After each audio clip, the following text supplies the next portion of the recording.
belong to Glasgow. Okay. You do? Sure. You belong to Glasgow?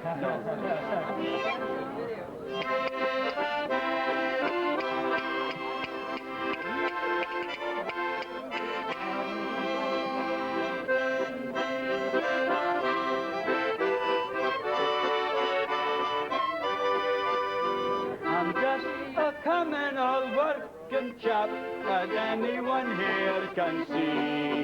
But when I get a couple of drinks on a Saturday, Glasgow belongs to me.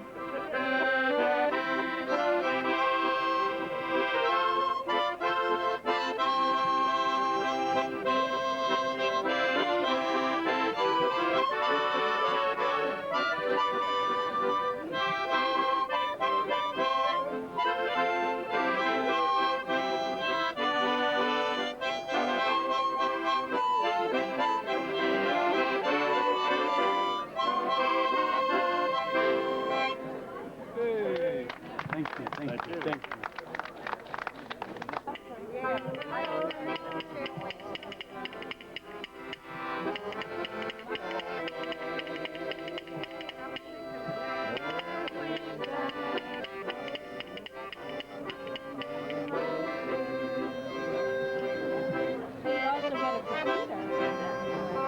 We'd also get student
and that's a well-known music hall. I hammer on the table and an auntie starts his name. And knocking down their choruses, I've gained no end of fame. I occupy the the chair. My jingo, I'm all there. My wrapped up order, please. I'm the idol of the hall. When 8 o'clock comes round, the performance I begin with a sentimental song or two to bring the people in. And having done my turn, I take possession of the chair. And all admire my shirt, but showy cups and silver hair. I occupy the chair, my jingo, I'm all there. My wrapped up order, please, I'm the idol of the hall. Besides, I'm always tempted by all artists of renown. They know that I'm a caution in the way I put them down. I listen for their bits of banter, knowing all their ways. I daily lead choruses in all their leery lays. I occupy the chair, my jingo, I'm all there. My wrapped up order, please, I'm the idol of the hall.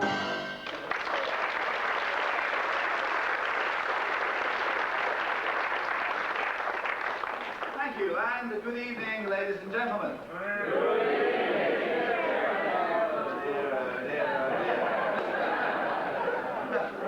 You really should know by now that when your chairman greets you, you must reply vociferously and enthusiastically. Good evening, Mr. Chairman. So shall we try that?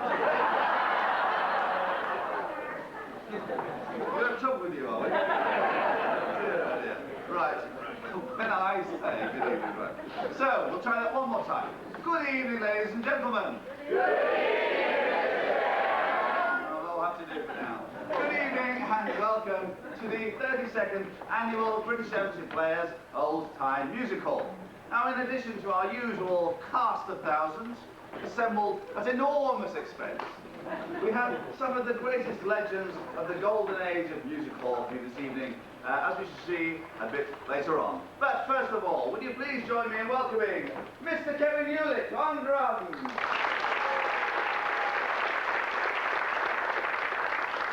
Dave Borelli on bass, Ably led on piano by our musical director, Miss Pat Roy, the Palace Fanatic.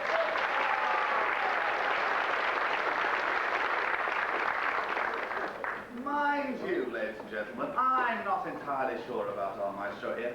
We were going over my music for the first number, we were going down there, and I said, well, what does F stand for? Forte, she said. I see, okay. Went down a bit further. I said, what does FF stand for? 80, she said. So, plenty more where that came from.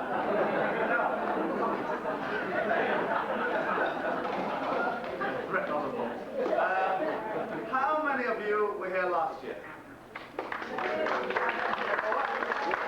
Yours is fine, don't put your hands up. It's not a classroom, it's the musical. Use your voices. How many of you were here last year? Very good, all right. Now those of you that were here last year may recall that I taught you a little bit about the history of the musical, and we thought we'd do the same thing again this year, because you see, unlike in the American theatre, where you politely applause and occasionally shout out, in the music hall it is customary to stamp your feet.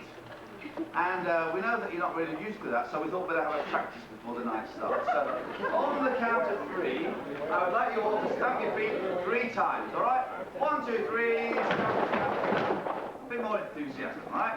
Try it one more time. Count of 3. 1, 2, 3. Thank you very much. We've been having a bit of trouble with the cockroaches. Go ahead, if you please. Thank you very much. Now, I should remind you that you are on British soil this evening, and of course, we are in the presence of His Royal Highness, the Prince of Wales over here. There he is. Can we shall look at the Prince of Wales? There he is, there he is. And we've got the royal friend is with him, so...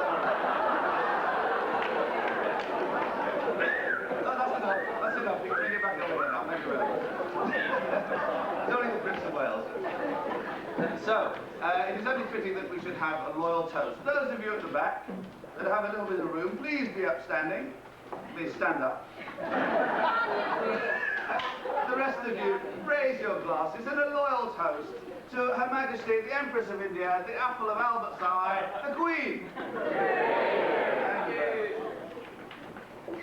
Thank you. Have we all got our hymn sheets? All got our little song sheets?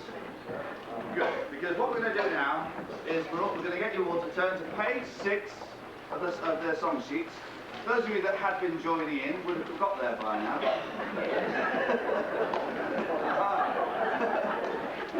Page 6, down at the bottom, number 2 there, you'll find the words to the chorus of the Idol of the Hall. And so we're going to do that one more time. You will notice how these lights have nicely come up so that you can see what you're doing. That will happen throughout the evening, and whenever that happens, pick up your hymn sheets and join in with the chorus, all right? Good. One more chorus, thank you. I occupied the chair, my jingle I was there, but not a order please, I'm the idol of the hall.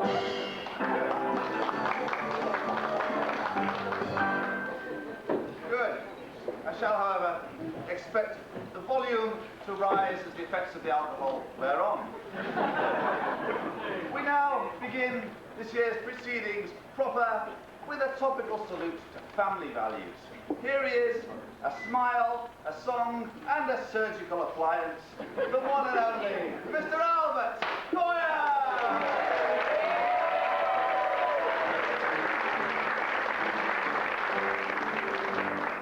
I work just like an navvy and I isn't over strong and I'm always on me trotters all the time. So I'm glad when Easter Monday or a Whitsun comes along, cause a day of public rest is really fine. So I lightly took it easy cause I had a day to spare with the wife and kiddies in their Sunday clothes. 'Twas a treat to make me mind up for a little country air and the pleasures of a quiet day's repose. There was me and the missus and the half a dozen kids starting in the morning for the zoo. 'Twas a precious way, you know, but we made our mind to go and we took the lot to Epping Forest too. I gave Barney Hampstead Dragon Ride and the Crystal Palace made us stay. We got weary on our pins and we lost the blooming twins. I'm glad we had a nice quiet day.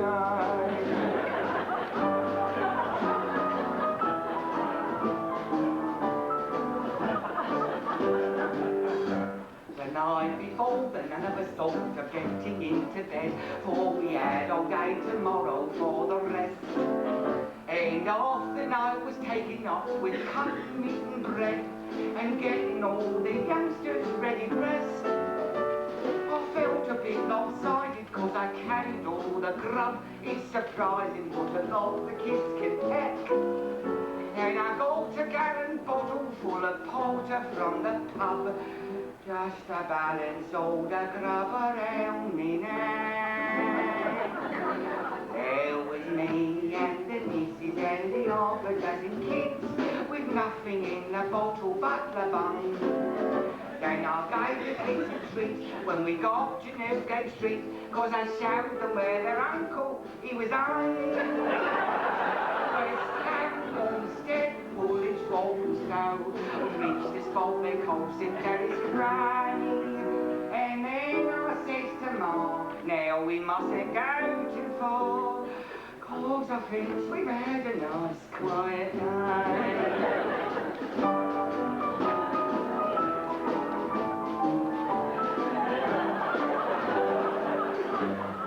When I takes the missus out for a road just after tea, the nippers let her much a pinch me coat. And the owner of the vessel, he gets nasty like with me, because I lost the bottom of his boat. When we got home at closing time, I hadn't got a sou, except a shilling on the gallon jar. And when we taught us in the pub for half a pint or two, I smashes it against the blessed bar. There was me and the missus and the half a dozen kids, limping back through London in the rain. Says a chap to me, oh no, this ain't the way to bow. Go on a dozen miles and ask can I?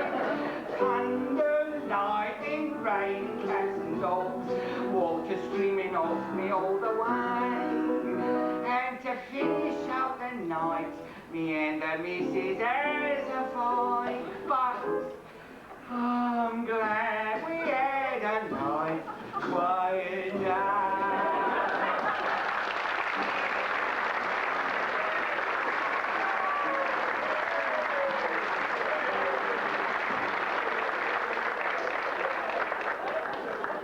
Mr. Albert Coyer.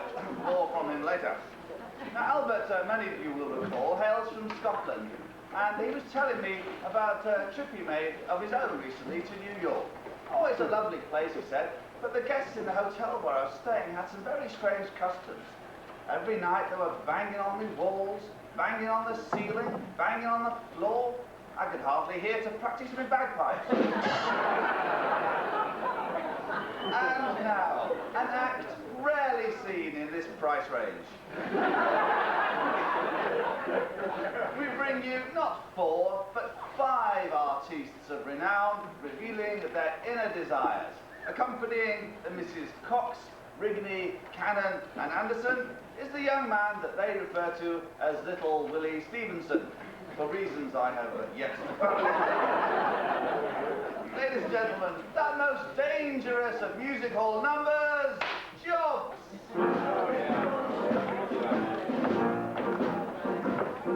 If I were not upon the stage, something else I'd rather be. If I were not upon the stage, a swimmer would suit me. You'd hear me all day long, and this would be my song. Overarm, breaststroke, dive into the sea. Overarm, breaststroke, dive into the sea.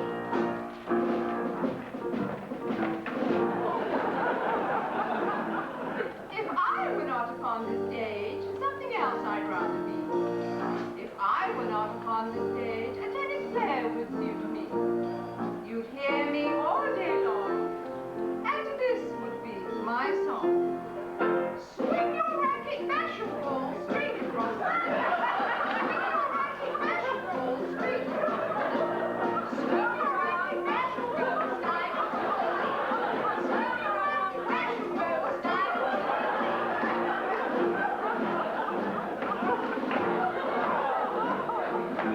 If I were not upon the stage, something else I'd rather be. If I were not upon the stage, a gym teacher would suit me. You'd hear me all day long, and this would be my song. Touch your toes, take a deep breath, tuck down to your knees. Touch your toes, take a deep breath, tuck down to your knees.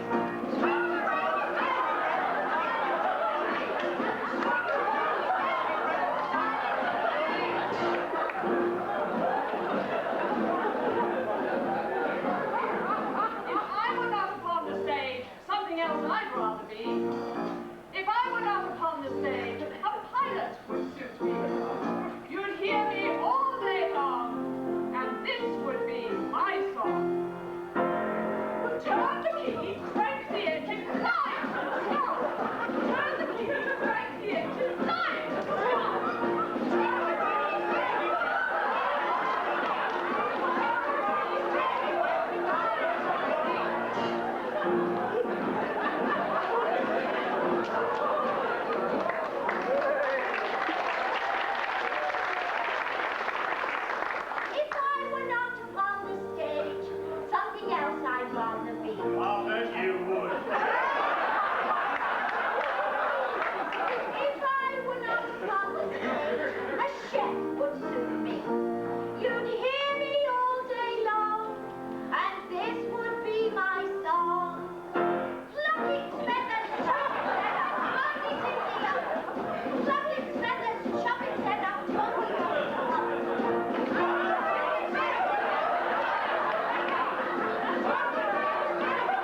enviable task of following that hardy perennial falls to that other hardy perennial, our own Mr. Malcolm Edwards.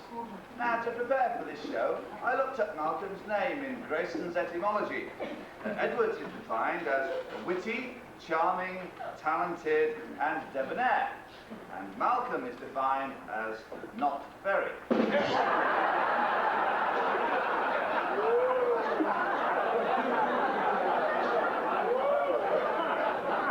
With a foul story to tickle your fancy, would you please welcome our own cheeky chappie, Mr. Malcolm Edwards!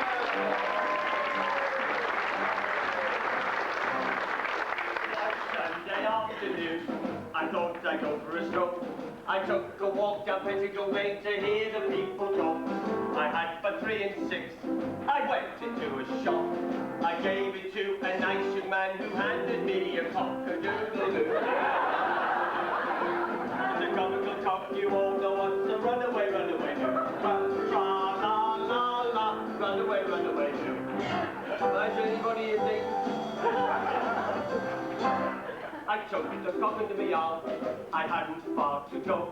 I gave the bird a bit of a squeeze, the bugger began to grow. A lady passing by, it gave her a bit of a shock. She said, "You man, if you don't watch out, you're going to lose your cock." It's a comical talk, you all know what's a runaway, runaway. Ra-la-la-la, runaway, runaway too. Sit, are you happy? That very same afternoon, I thought I'd go for a row. I stepped into the rowing boat and went out on the boat. There came a great big wave, the boat began to rock. I fell into the water and the fish got hold of me cock. What's nothing to do with you? It's a comical talk, you all know what's a runaway, runaway do. Tra-la-la-la, runaway, runaway do. No extra charge for that. Friends, I must be going, I can no longer stay. To sing you another verse would take me half the day.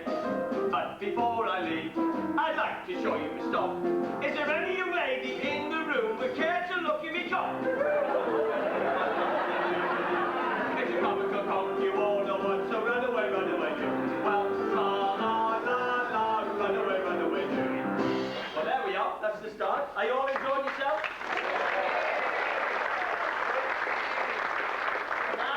Because you pay $10 a ticket, you get to sing. $10? Yeah, $10. You didn't pay $10? Oh, they did last night. Right, let's get the lights up. I'll sing the first verse. I'm on page 6. 6. Number 3. In your in-books. Exactly where you'd expect to find me. It's right in your in-books there. Page 6. I'll sing the verse, you join in. I want to hear you lift that roof off of here. Are we ready? Yeah. Are we ready? Yeah. When you're ready, thanks. Here we go. One Sunday afternoon, I thought I'd go for a stroll. I took a walk down Petticoat Lane to hear the people talk. I had for 3 and 6. I went into a shop.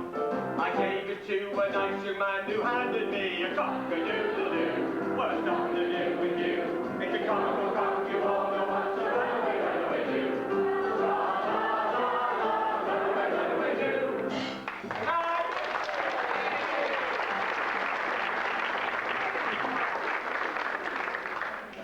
Now, the ever-subtle and stage-shy Mr. Malcolm Edwards. And like a good rooster, Mrs. Edwards assures me that Malcolm is still up every morning at 6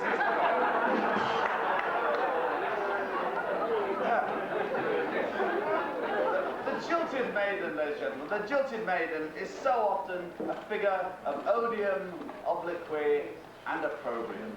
I therefore ask you to show the maximum compassion, kindness, and consideration for our next artiste. To tell you of her endless search for a mate, please welcome Miss Joan Roseboom.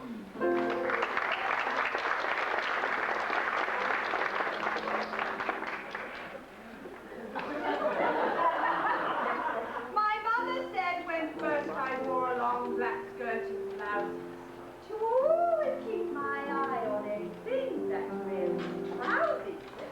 They're always running chase me, I shall show my dignity. For my mother said, always look under the bed. Before you blow the candle out, see if there's a man about. I always do. You can make a bet, but it's never been my luck to find a man there.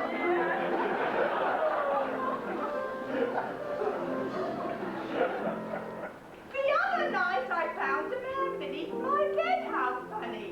But when I pulled it out, it was just a tailor's dummy. But God, it did upset me, so I screamed out in alarm. But I let it stay there all the night, 'cause it couldn't do no harm. For my mother said, always look under the bed. Before you blow the candle out, see if there's a man about. I always do. You can make a bet, but it's never been my luck to find a man there yet.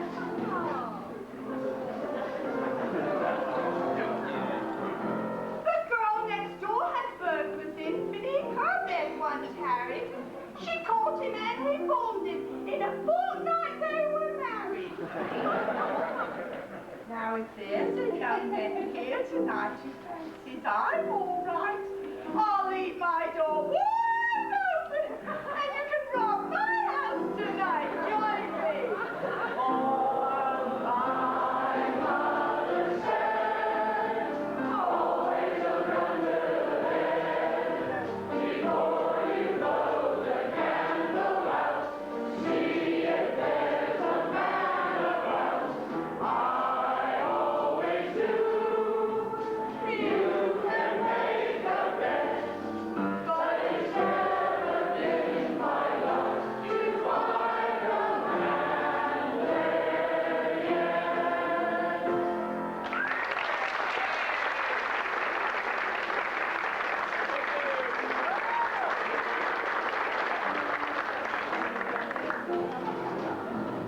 Miss Joan Roseboom. Joan recently got so tired of her bachelor existence that she sent her photograph off to the Lonely Hearts Club. Unfortunately, they sent it back, saying they weren't that lonely.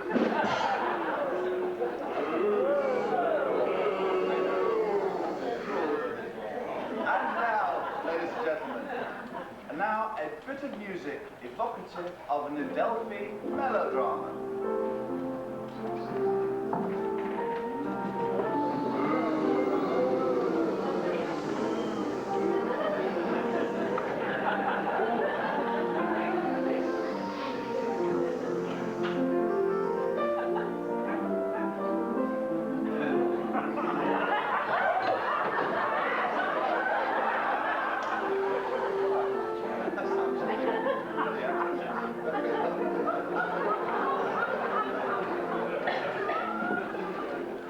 When the curtain goes up, there's a scene of a wood with a stream running through it. Now, this is... And this is...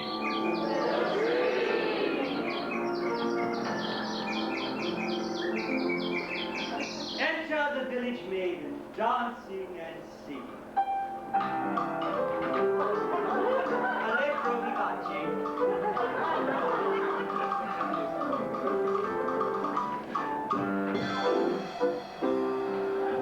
The villain enters. He sees the village maiden, and he says, "Be mine." And the village maiden shudders and says, "No." And the villain's voice says, "Be mine." And again the village maiden shudders. A double one. And says, "No." Then the villain says, "You must and you shall be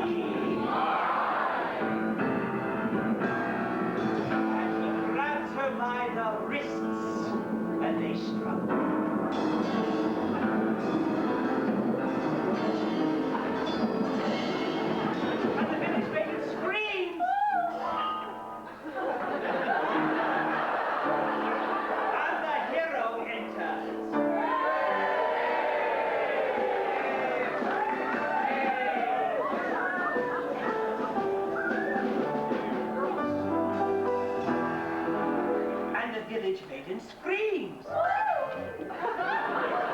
And the hero rescues her. And says, the girl is mine. Then the villain uses some very bad language and says to the hero,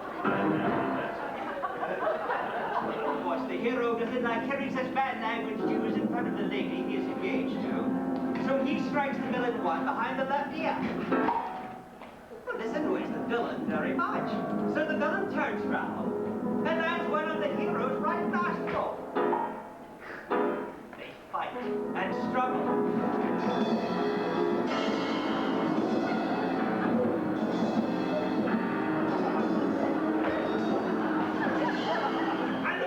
Arrive on the scene. And they're all marched off to the police station.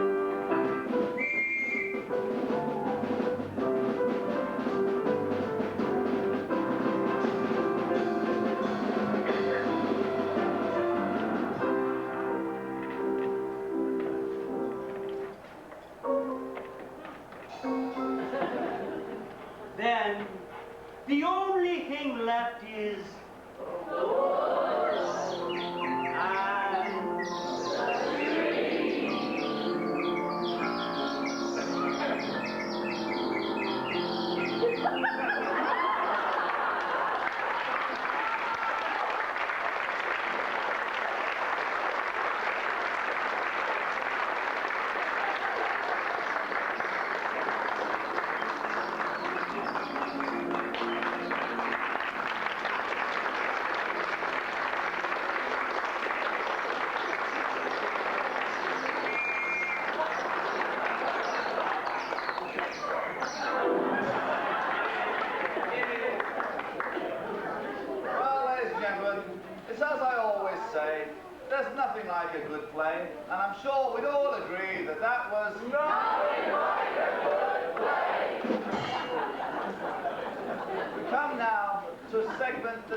encouragement to any henpecked husbands in the audience.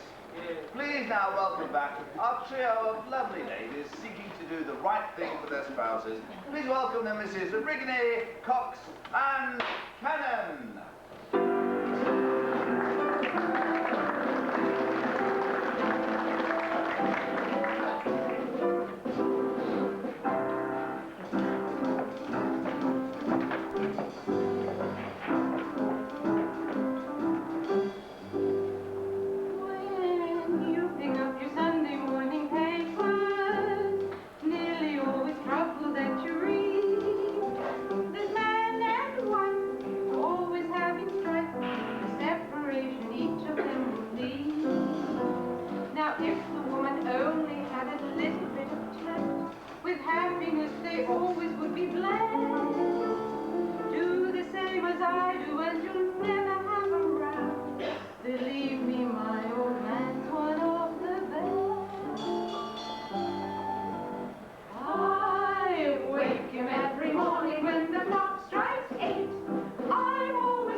A little round and toast, the sporting life and the racing.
sentiments there, I'm sure we'd all agree. We now continue with a similar theme, and we welcome a very special artiste. Actor, producer, director, comedian. Yes, there's no one this person won't sleep with to get into this show. With the intriguing question of, did your first wife ever do that? Would you please welcome the reigning queen of music hall, Miss Jude Anderson!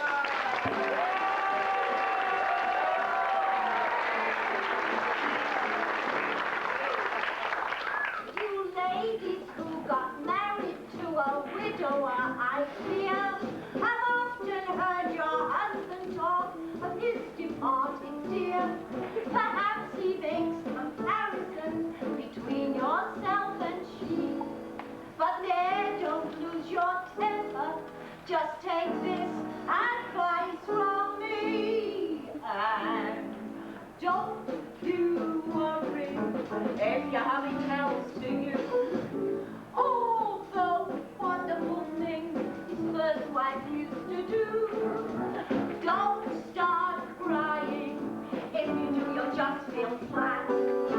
Grab him by the waist and swing him round the room and say, did your first wife ever do that?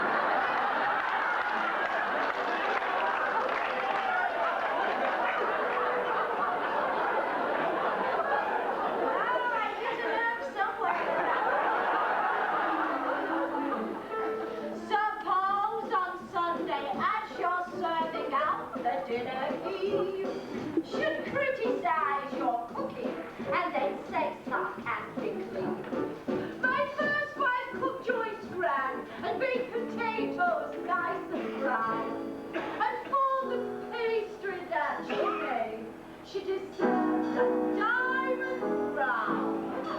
Well, don't you worry if your hubby tells to you wonderful things his first wife used to do. Don't start crying. If you do, you'll just feel flat. Smack the rotten in his eyes and grin at him and say, did your first wife ever do that?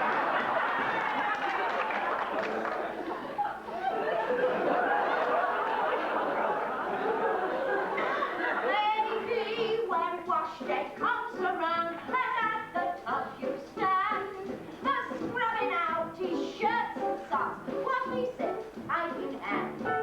He'll tell you that in his first wife's day, the clothes were always soft, and all good was kept in bed. Well, don't you worry if your hubby tells to you all the wonderful things his first wife used to do. Don't start crying. If you do, you'll just feel flat. Throw him in the wash tub, bring him out and say, did your first wife ever do that?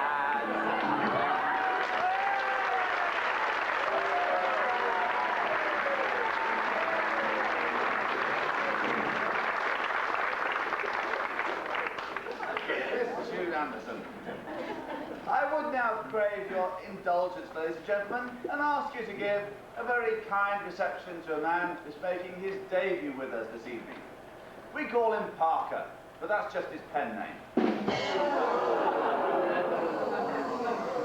With some advice to the single men in the audience, would you please give a warm music hall welcome to Mr. Dave Bradley?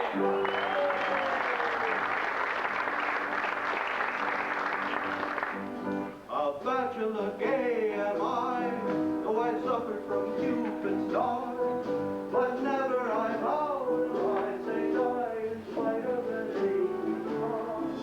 For a man always loved a girl, though the fact must be confessed. He always swears the whole way through.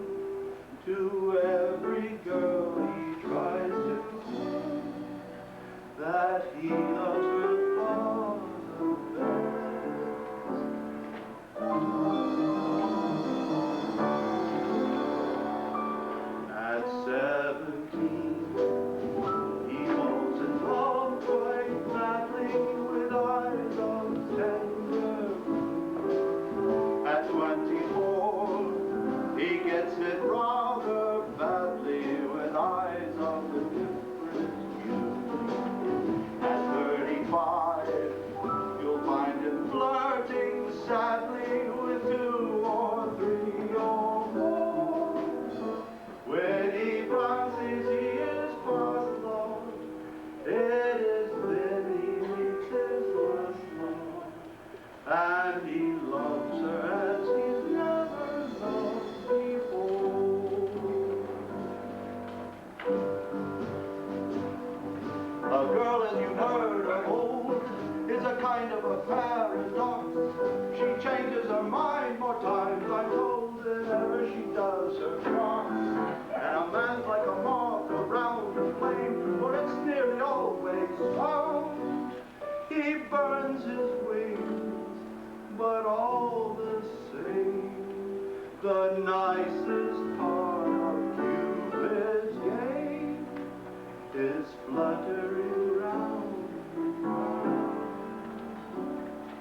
Please join with me. At 17, he falls in love quite madly with eyes of tender blue. At 24, he gets it rather badly with eyes of a different hue. At 35, you'll find him flirting sadly with 2 or 3 or more. When he fancies he is past love, it is then he meets his last love, and he loves her as he's never loved before.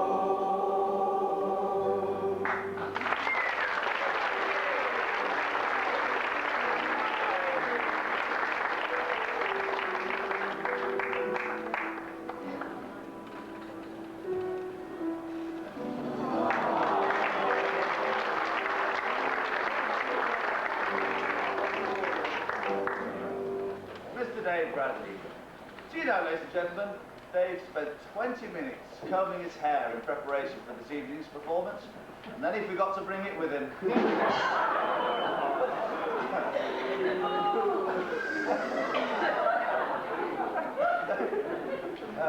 More seriously, that number is in fact a sentimental favourite of our director, Miss Barbara Morrison, whose father used to sing it at Collins Music Hall in Islington, the music hall whose poster you see gracing our stage this evening. And that brings us to our first legend of the music hall for this evening, as we welcome Mr. George Laybourne. George was a very early music hall performer from the mid-Victorian era. He typified, but he's doing very well, I'm sure. He typified the handsome swell singing of the nightlife of London's West End, which earned him the title Leon Comique.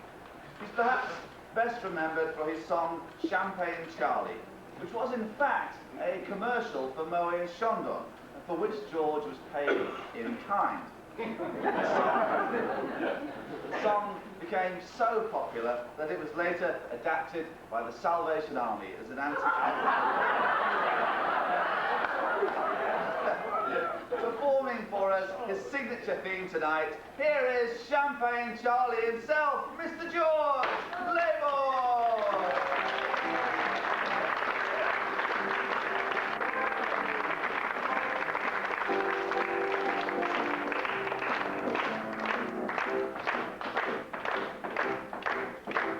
Some people go for fancy drinks and down by the pint, like coffee, cocoa, tea and milk, and even Adam's ale. For my part, they can keep the lot. I never would complain. I never drink the blooming stuff, because I only drink champagne. Oh, Champagne Charlie is my name. Champagne drinking is my game. There's no drink as good as his. I drink every drop there is. All one down is the same.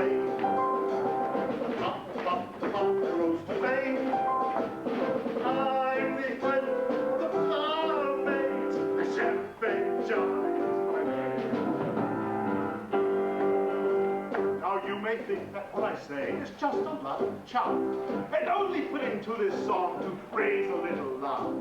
To prove that I'm not jesting and the sort of man I am, I'm going to stand champagne all around, and stand it like a man. For champagne, champagne,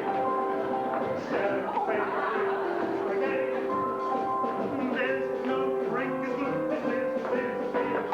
I'll drink every drop there is. All it is the same. Pop, pop, pop, my rose today. I'm the idol of the barmaids, the Champagne Charlies. Champagne Charlie is my name.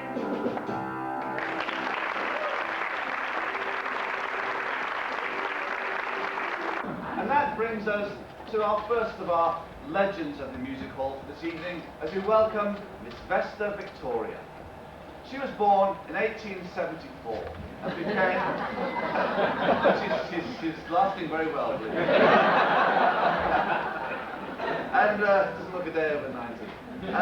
Became involved at an early age with the theatre, being the daughter of the proprietor of the Empire Music Hall in Cardiff.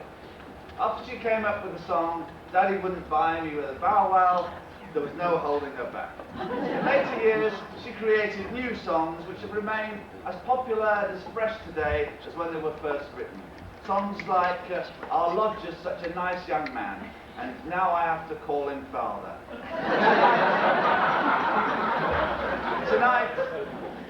Tonight she gives us one of the classics. Here's a lady I'm sure no gentleman would leave waiting in the church. I give you Miss Vesta Victoria!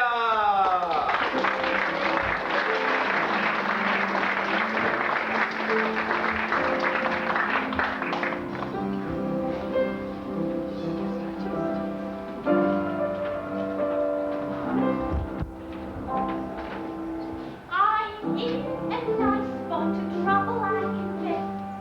Somebody with me has had to gain. I should by now be a proud and happy bride, but I've still got to keep this simple mind. I was proposed to by O.B.W. in a very gentlemanly way. Lent him all my money so that he can buy me home, and punctually at 12 o'clock today, there was I, waiting at the church, waiting at the church, waiting at the church, when I found he left me in the lurch. Lord, how it did upset me. All at once he sent me round a note. Here's the very note. This is what he wrote. Can't get away to marry you today. My wife won't let me. Well, I mean to say, it shouldn't happen to exist, girl, should it? Me neither, for that matter. I mean, none of us are getting any younger, are we? Just think around disappointed I must feel. I'll be off me crumpet very soon.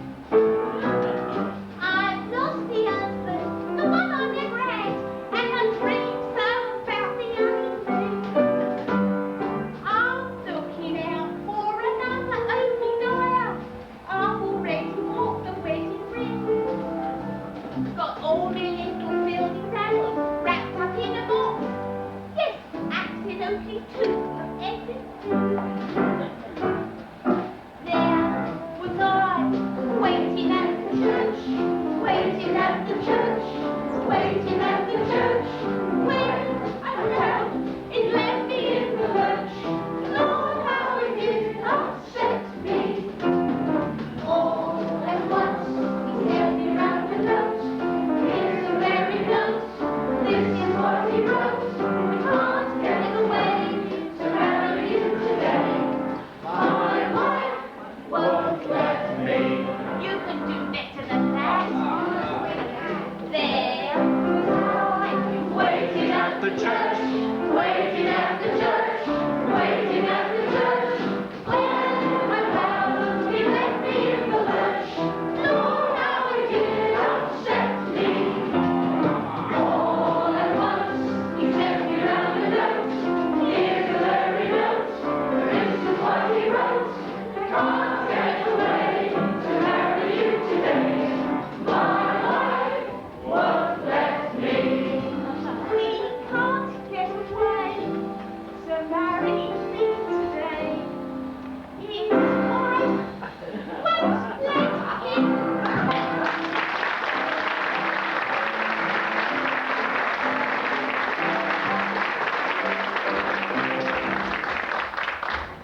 Victoria, portrayed there by Miss Carol Strachan.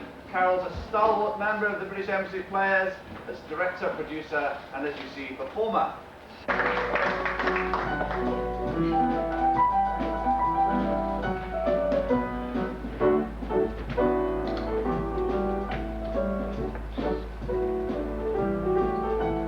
Talk about the cakewalk, just a bloomin' fake walk. That's the walk they does upon the old plantation. Come the seaside boys, keep your peepers wide, boys, and their walking recreation. Costers, won't you come, where the kippers hum, and oh, the rowdies, were the rowdies, gals are light and gay. Takes your breath away, down the old line chalk. Embers in the rats, all a shouting rats, and oh, the pearlies, whoa, the pearlies, kicking up the dust, brown enough to bust, is the style of a Lambeth walk. Talk about the cakewalk, why the Lambeth walk, it knock it all to smithereens, again the bloomin' cakewalk is the same as what we use when we're out selling drinks. We don't want no banjos, burnt cork, or any fake. The Lambeth walk, there ain't no talk, that walk takes the cake.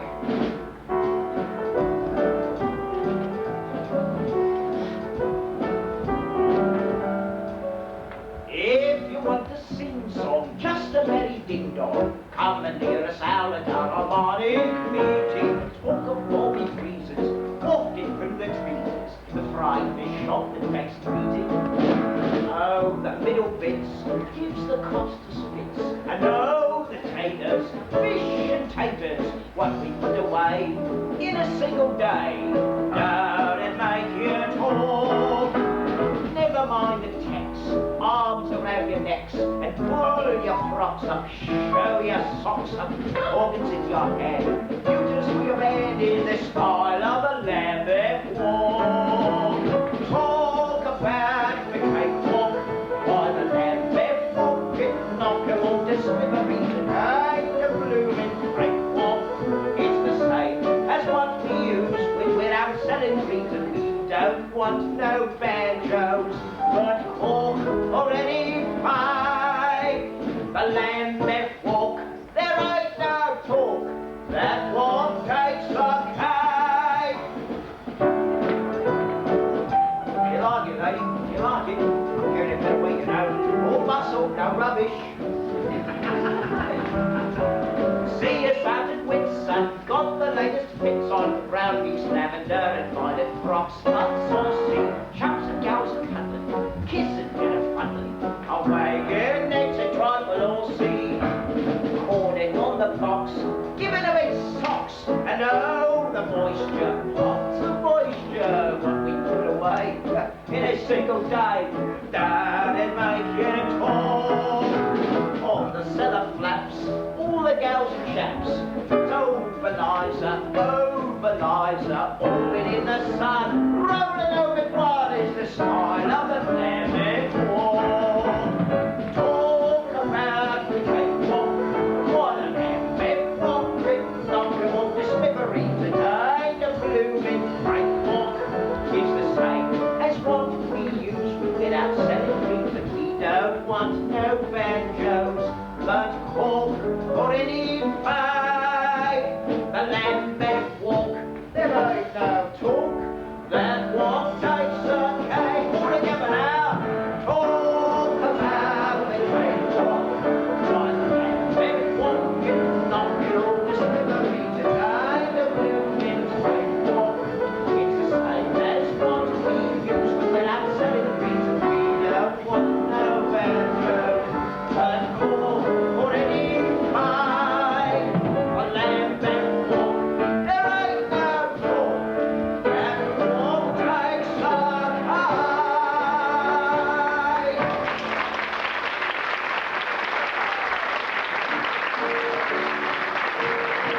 Indulgence, ladies and gentlemen, and ask you to give a very kind reception to a man who's making his debut ball for this evening, as we welcome Miss Clarice May.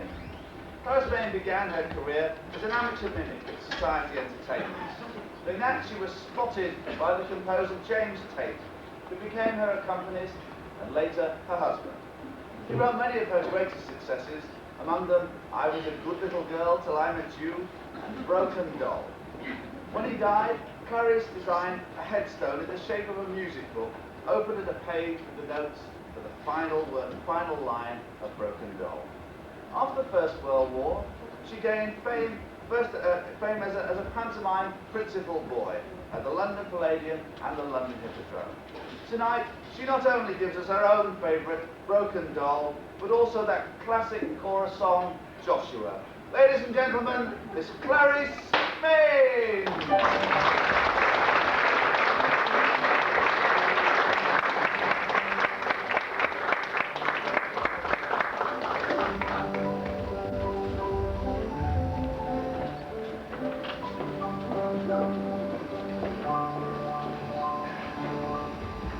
Joshua courted Miss May. To be correct, I should say, she courted him, for he was so shy, dare not say boo, though no one knew why. They walked out for months and for months, but he never asked her to wed. They'd sit hand in hand where the soft shadows fall. He'd sit there for hours and say nothing at all, till one night they blushingly met. Joshua, Joshua, why don't you call and leave the marshals be pleased to know you are my best foe. Joshua, Joshua, nicer than lemon squash you are. Yes, my gosh, you are. Joshua. They met a lady one day. Oh, look, there's Mother, said May. Joshua stared, said May with a sigh. She is my stepmama, younger than I. The couple was soon introduced. He gazed with surprise at the bar. Perhaps he preferred her, perhaps lost his head. But Joshua married the mother instead, and May never knelt him too far. Joshua, why don't you call and see the marshal be pleased to know you are my best foe. Joshua, nicer than lemon squash you are. Yes, my Joshua, Joshua. Now come along, ladies and gentlemen, join me. Joshua, why don't you call and see the marshal be pleased to know you are my best foe. Joshua, nicer than lemon squash you are. Yes, my Joshua, You called me baby doll a year ago. You told me I was very nice to know. I soon learned what love was. I thought I knew, but all I've learned has only been to love you. You made me think you loved me in return. Don't tell me you were fooling after all. For if you turn away, you'll be sorry someday. You left behind a broken doll. You told me baby doll a year ago.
portrayed there by Miss Pauline Grilla-Mitchell. Pauline's appeared in many musicals, I'm sure many of you will recognise her, usually in the guise of a naughty little boy or girl. And this is a first of her actually getting to wear a fancy frock in 1901. The producer, Victor Herbert, persuaded her to branch out into the American musical theatre and to appear first in his show Babel, and later he wrote The Enchantress for her, from which comes that most memorable song that she will do for us once again this evening, with Art is Calling Me, ladies and gentlemen, Miss Fritzi Chef.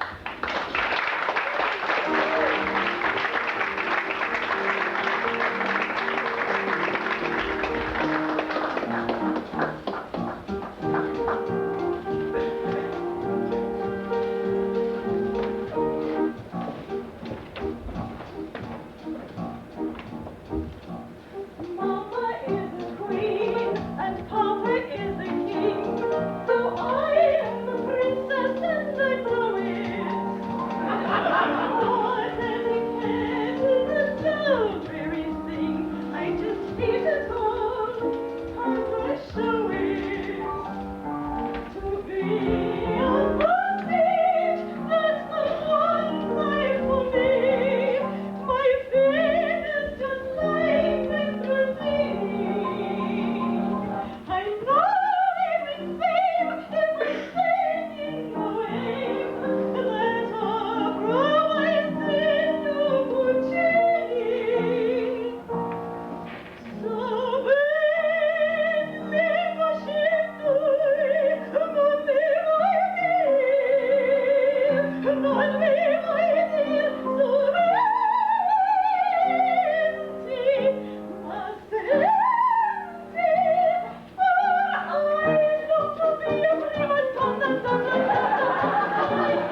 was Miss Fritzy Chef, portrayed there by Miss Maureen Robinson. Maureen, who in her professional life combines being a minister and a masseuse, offering simultaneous care for the body and soul.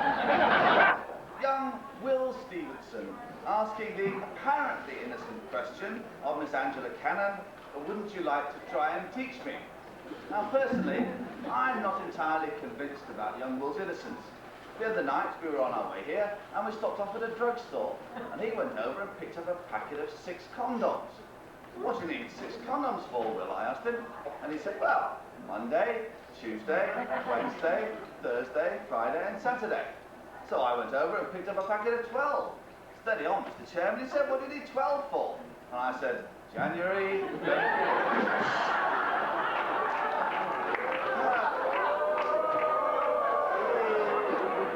Ladies and gentlemen, would you please welcome Miss Angela Cannon and Mr. Will Stevenson.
Angela Cannon and the very talented Mr. Will Stevenson there. Will can shortly be seen in the Washington Bigamists Society's new musical production, 7 Brides for 2 Brothers. Ladies and gentlemen, we now bring back that vital, vivacious and voluptuous vocalist, that innocuous and ingenuous incarnation of innocence. Gentlemen, offers in writing only, please, as she tells you she's longing for someone to love. Please welcome Miss Laura Cox.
gentlemen, I had to keep a grip on myself during that number.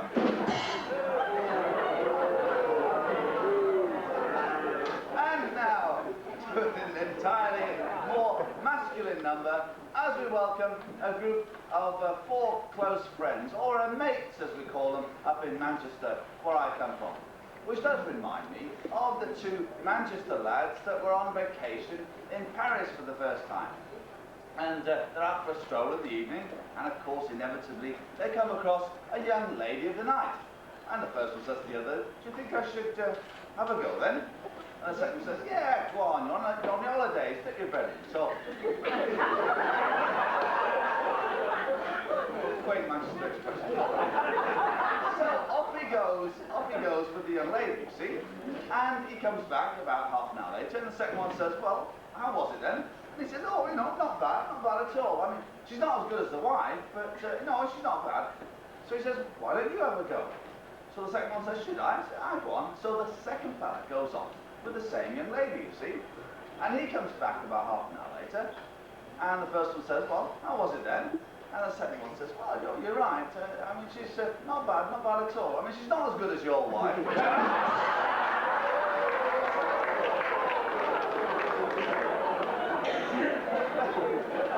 Ladies and gentlemen, soon to be joined by Mr. Malcolm Edwards, would you please welcome those 4 close friends, the Messrs. Coyer, Stevenson, Lee, and Bradley.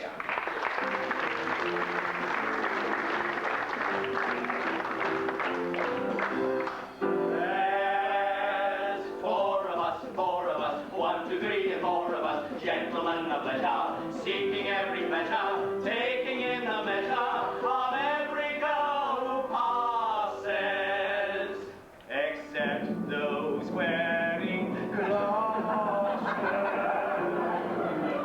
Will, Gary, Dave, Bert, always bright and so alert, dabbling here and landing there. Who's the one with the gorgeous hair?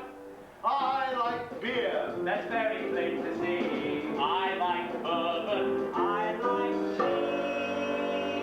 Tea? There's 4 of us, 1, 2, 3, and 4 of us, gentlemen of leisure, seeking every pleasure, taking in the measure of every girl who glances. You should see the way she dances. Bert, Gary, Dave, Will, we don't need to get a bill, fiddling here, tampering there. Who is the one with the gorgeous hair? I like blonde. Oh, that's my favorite color. I like brunettes. I do my mother. His mother? Yes, 4 of us, 1, 2, 3, and 4 of us, gentlemen of leisure, seeking every pleasure, taking in the measure of every girlish figure. But we always figure bigger. Gary, Bert, Will, and Dave, most of the time we don't behave. A little kiss here, a little pinch there. I know the one with the gorgeous hair. Mother. We like us, each one like a brother. We don't care for any other. But of all of us, the 4 of us. 1, 2, 3, 4 of us.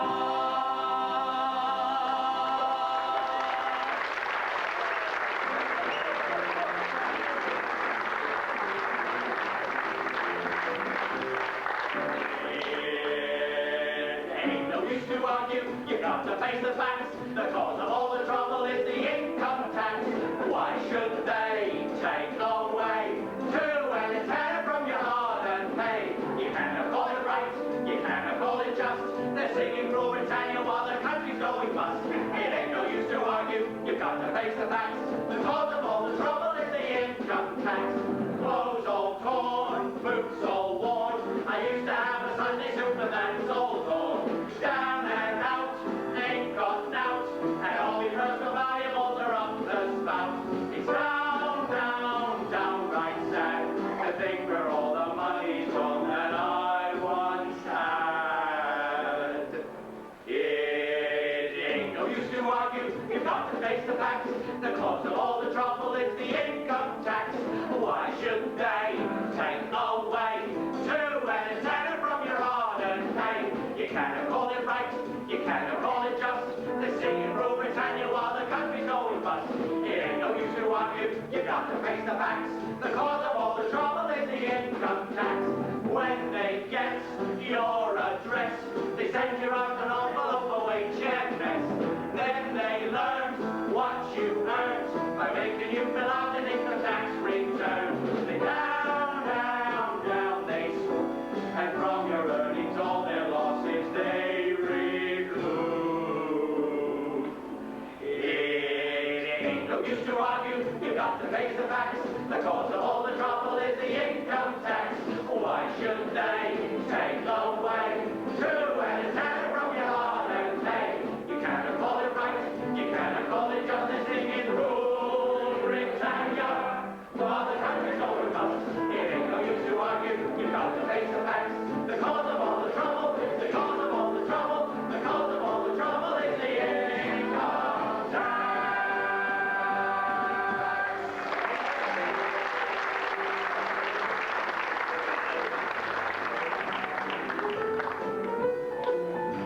I wore this old grey coat upon my wedding morn, when I walked down the aisle with pretty floors. Although it was all patches and the buttons were all gone, it made me look so very smart, you know. And when the parson married us and I slipped on the ring, the organ started playing and the choir began to sing.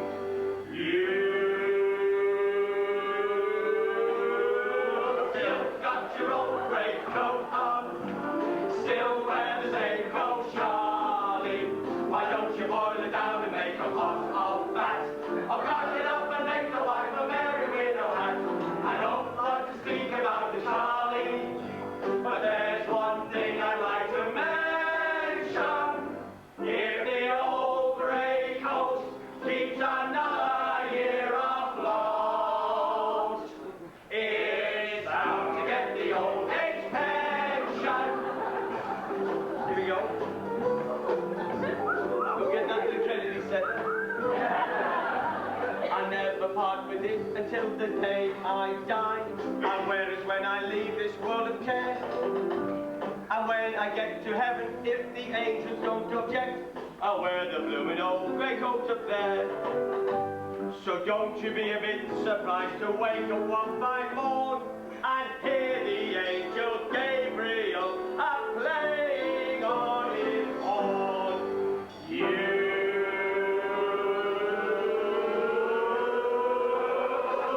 got your old grey coat on, still wear the same coat, Charlie.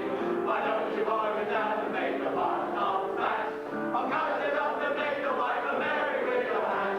I don't like to speak about the Charlie, but there's one thing I'd like to mention. If the old grey coat keeps another year afloat, it's bound to get the old age pension. If the old grey coat keeps another year afloat, it's bound to get the old age pension.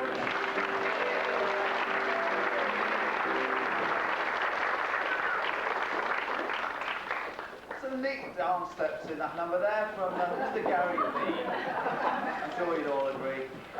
Sadly, Gary's had to give up his tap dancing lessons because he kept falling into the sink. We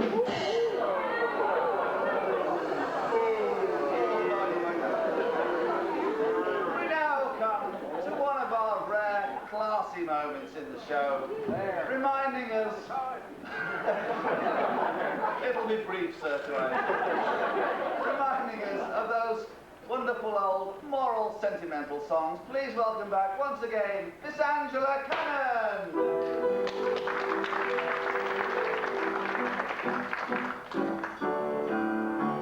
A friend of mine who never goes to naughty music halls, just at his door one day I chanced to spy. Said he, come round on Sunday night if you've no other calls. We're going to have some music by the by. I said, all right, I'll sing a song, a music holiday. Said he, about such wickedness, please hush. We'll have but sentimental songs sung in a proper way, and nothing that will make the ladies blush. But, as my friend Scrogger's Sunday at home, a man sang with great delight.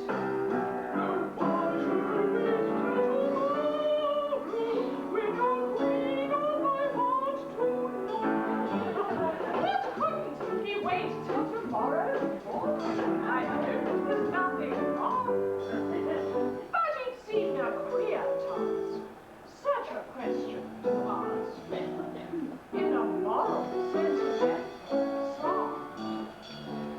They talked about the wickedness of people on the stage, about the naughty things they say and do. The curate spoke most strongly, and I got into a rage on songs the county council should do. And then he sang a song, My Love is Not a Lassie Yet. I said, well, you are what I must allow. If your love is not a lassie, and your wife is 63, what will she say if you go kidnapping now? Will you join in?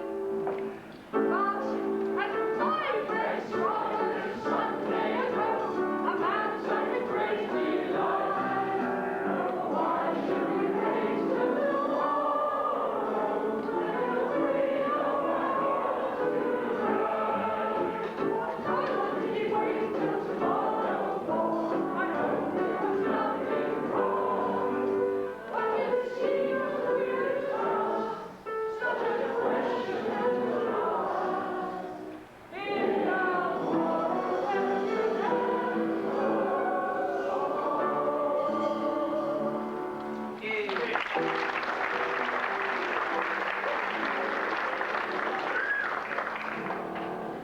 Miss Angela Cannon.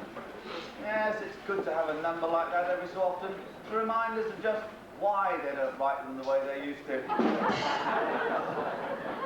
And now, ladies and gentlemen, we come to an act whose services the management has been endeavouring to avoid for quite some time. To tell us of her gardening exploits, would you please welcome the original good time that was had by all, Miss Mary Ridney!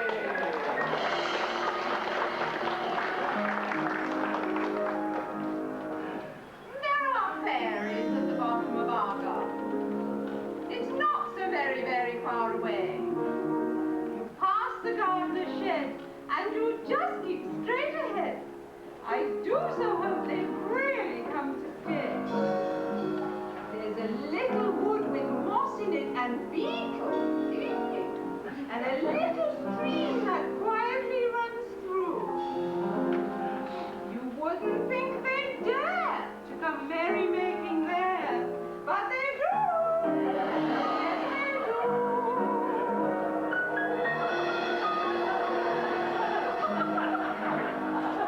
There are fairies at the bottom of our garden. They often have a dance on summer nights. The butterflies and bees make a lovely little queen.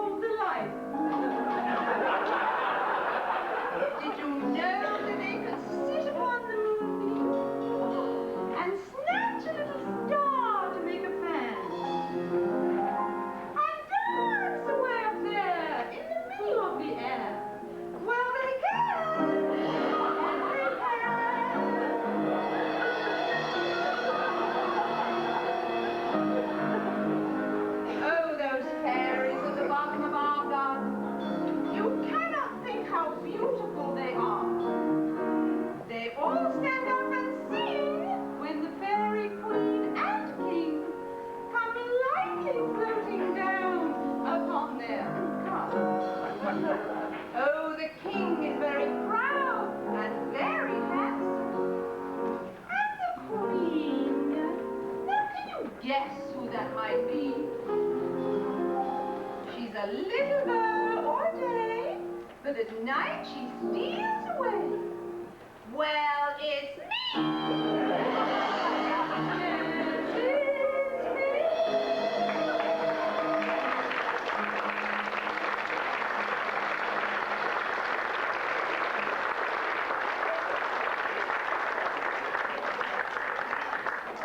Miss Mary Wrigley. Do you know, ladies and gentlemen, I've been sat here every night for the past 2 weeks of this run of music hall, listening to that song, and I still haven't got a clue what it's all about. Explanations are welcome. During our next number, the management is offering a prize of $10 to the first audience member who spots any mistakes by our 4 performers. You'll understand why when I tell you that they're coming out to explain the noble art of pheasant plucking. Ladies and gentlemen, would you please welcome the Messrs, and I use that word loosely, the Messrs Edwards, Stevenson, Bradley, and Lee.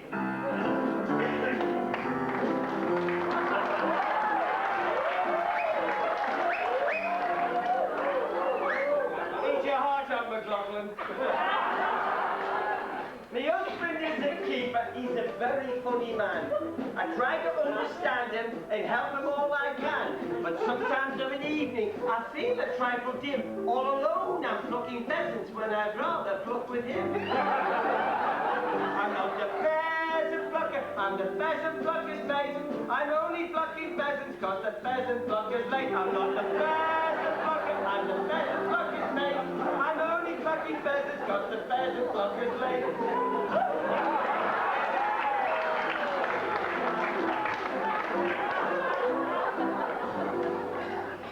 I'm no good at plucking pheasants. Pheasant plucking I get stuck. Though some peasants find it pleasant, I would rather pluck a lot. Oh, plucking pieces gorgeous, I could pluck and cooks with ease. But pheasant plucking's torture cause they haven't any trees.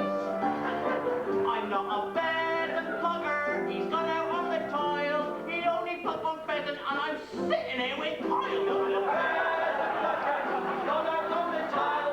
He only plucked one pheasant and he's sitting here with piles.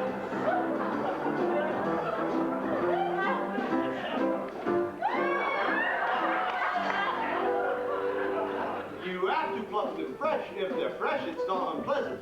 I knew a man in Dunstable could pluck a frozen pheasant. They say the village constable has pheasant plucking sessions with the vicar of a Sunday. Twixt the first and second lesson. I'm not the pheasant plucker. I'm the pheasant plucker's mom. I'm only plucking pheasants till the pheasant plucker comes. She's not the pheasant plucker, she's the pheasant plucker's mom. I only plucking pheasants till the pheasant plucker comes.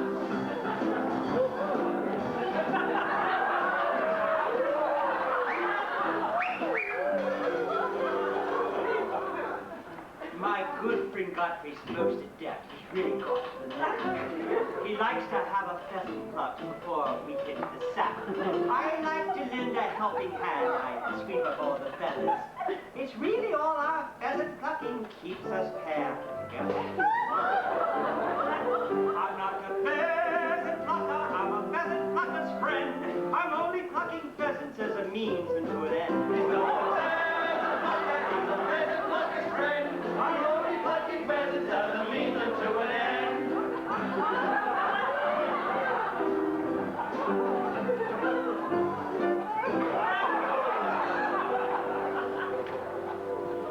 The husband's in the forest always banging with his gun. If you could hear me heartfelt cries, I'm sure that he would come. Cause I've put in all me crannies and I've feathers up me nose. And I'm itching in the kitchen from the head down to the toes. I'm the pheasant plucker's wife, and when we pluck together, it's a pheasant plucking life. I'm the pheasant plucker's wife, and when we pluck together, it's a pheasant plucking life.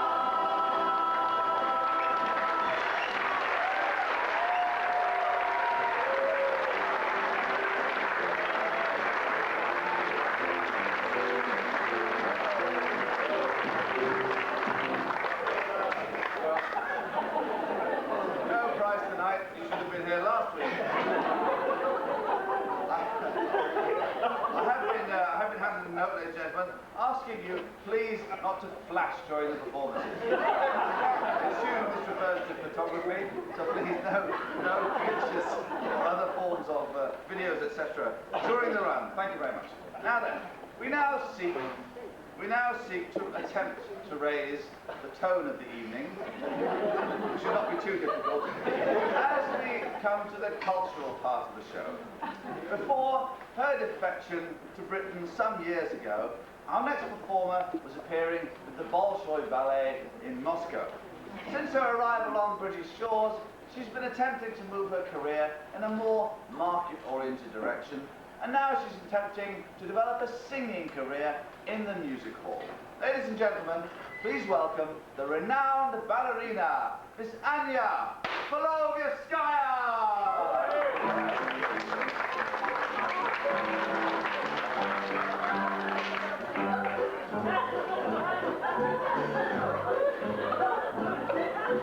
I'm a little dancing girl, yes really I'm quite charming.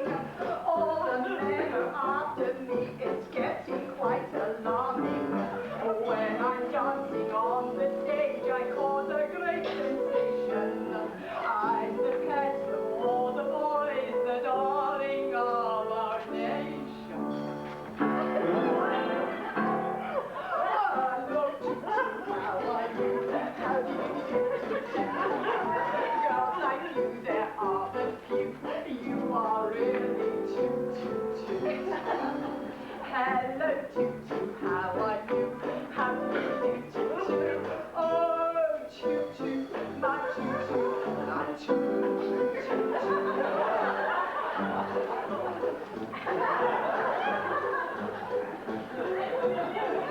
I'm the latest crazy cat, yes really I'm distracting.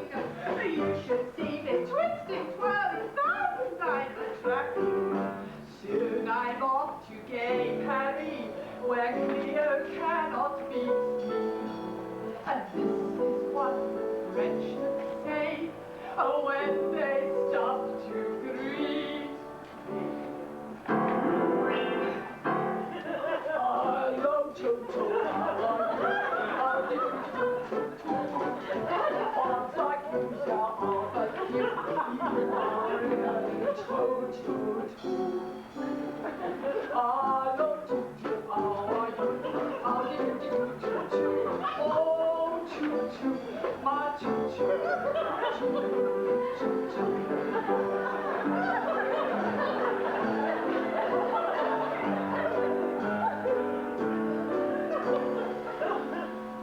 Very soon I'll leave the stage, for it is my ambition just to marry young Huntsworth, gain a good position.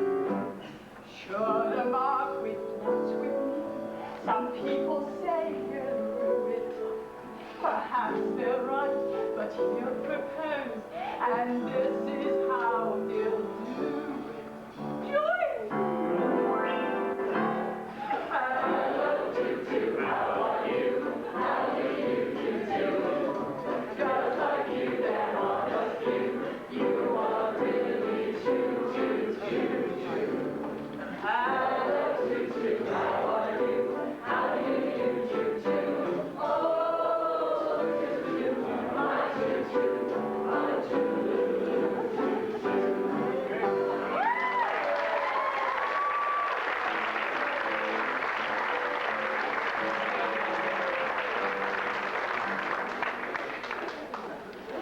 Thank you, Anya. We'll let you know. Now,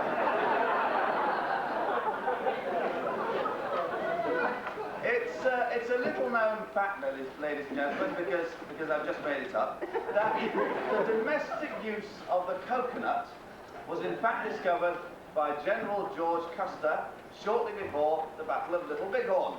Let me explain. See, the general had been riding with his troops across the Montana plain for days and days and days, and he decided that they really had to get some rest. So he said, right then, hold up here, we're going to bed down here for the night. So he sends them all off to go to bed, and he says to the bugler, you go out on sentry duty, and you watch out for Indians on the horizon. You see any Indians, you come and wake me up. So they all go to sleep, the general goes to sleep, and the bugler goes on duty. About an hour later, the bugler comes back. General, General, Indians on the horizon. General wakes up and says, well, when you look at the horizon, how big do the Indians seem? He said, well, I suppose they seem about so high. He said, oh, that's all right. We've still got a couple of hours. You go back on sentry duty, we'll all go back to sleep. So that's what they do. About an hour later, the bugler comes back again.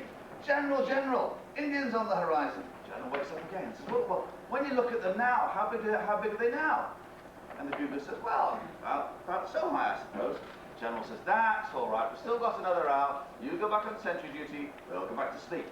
An hour later, the bugler comes back again. General, General, Indians.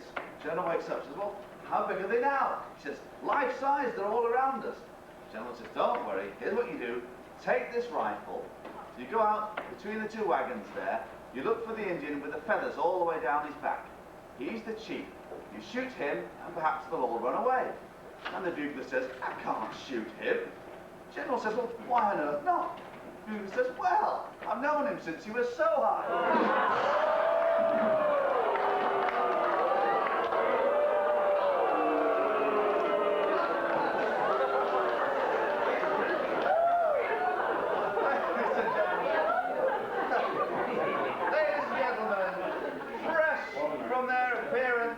At the Metropolitan Police Station to present the famous opera by Mr. Giuseppe Wagner in honor of our national fruit. Would you please welcome Miss June Anderson, Mr. Albert Coyer, and the entire company!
song for you. The song's called No, No, No. And those are the words that you can join in on. Got that? No, no, no. Don't want to hear anything else, just no, no, no. Are we ready, Maestro? Yeah. Not like the kind of boy you'd be unfaithful to his wife. Yes, yes, yes. You think I'll never do a thing I know would cause us strife.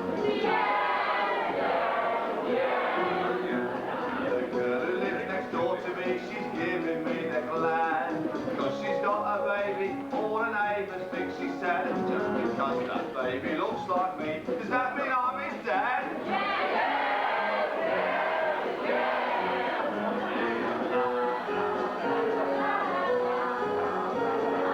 I'm the kind of boy who'd see a lady in despair.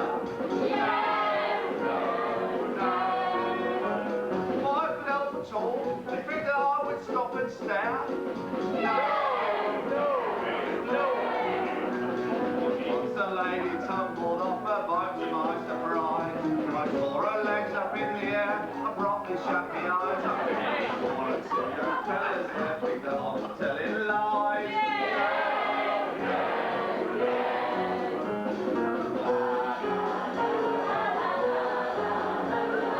A girl at 20 wed a man of 93.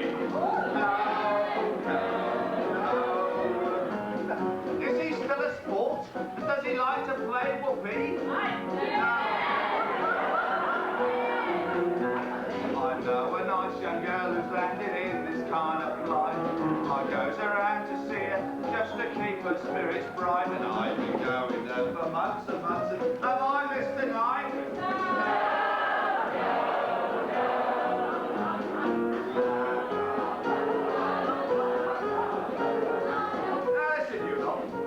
I've noticed some of you keep saying yes, yes, yes. When the words are no, no, no, you're messing up your song. I'm enjoying it nicely. The words are no, no, no. You alright? Do it one more time. Ready, Maestro? Ready? I'm the kind of boy who likes to see a risque show. Yes, Do you think that I've been happy watching girls take off their clothes? Once I went to see a show, but I was far from pleased. An old man used his opera glasses and was coughed and sneezed. But I went home because I can't see any fun in being teased. No, no, no.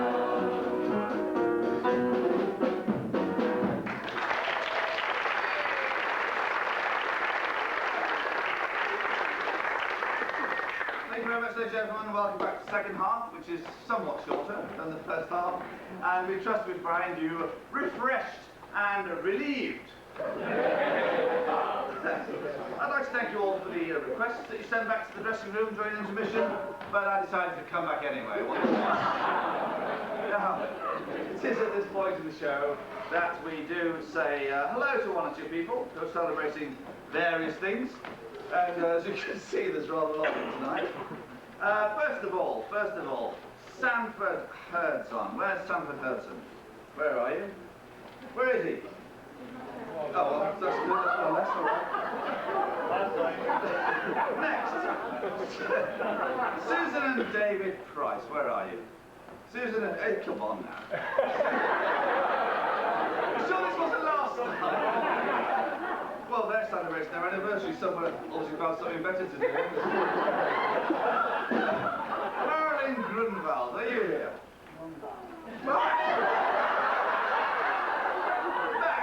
Mads, come on, Mads, where are you? That's 3 down, all right. No, I know this one's all right. Nola Barrett, where's Nola? Come on now, I know you're here. Admit it, where are you? Hey? Where is she? Back row centre. Back row centre. Stand up, look. There she is. Nola, stand up, look. There you are. There you are.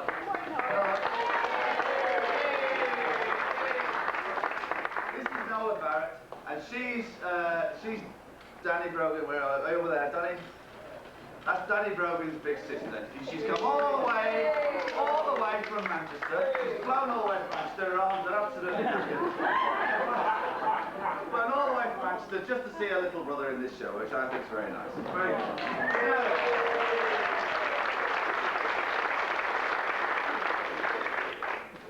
Now, we have a couple of senior people with us tonight as well, so we're going to have to bow straight to them. Merrick and Crystal Baker-Bates, where are you? There they are. Merrick and Crystal Baker-Bates.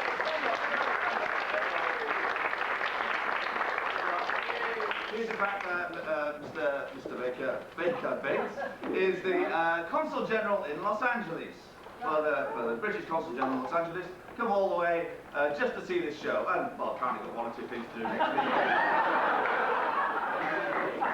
And well, I know the answer to the next question. Is there anyone here from Tennessee? Is the question too difficult?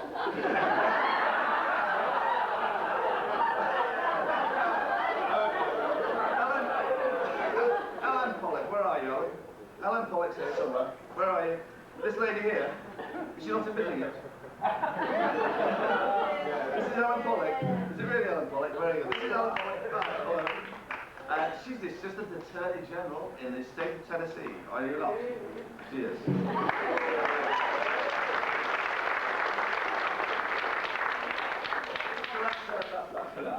Thank you all for those. What we're doing now. Oh, I know what we're doing now. I know what we're doing now. I was going to tell you that I wasn't very impressed with the chorus singing during the first half. I was not impressed. And but maybe it's not your fault. Maybe I haven't got hymn sheets. Have you all got hymn sheets? Yes. Let me see. Lift them up. Lift them up. All of you, lift them up. Shake them up because I can see them. That's much better, but I was in trouble with that. I expect to see much more singing in the rest of the show. Thank you very much. Some music to get me back to it. Have I done everything? Have I done everything now? That's it, is it? Okay, I can go back to the chair now. Thank you very much.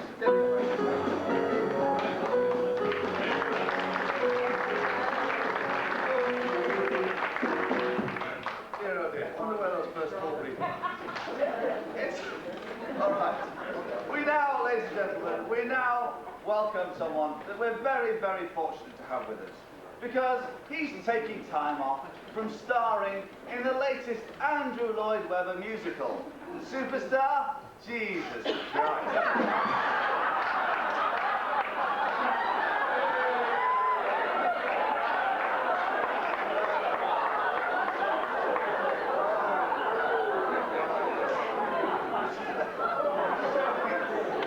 Showing us how to deal with a spot of inclement weather. Please welcome back Mr. Albert Goyer!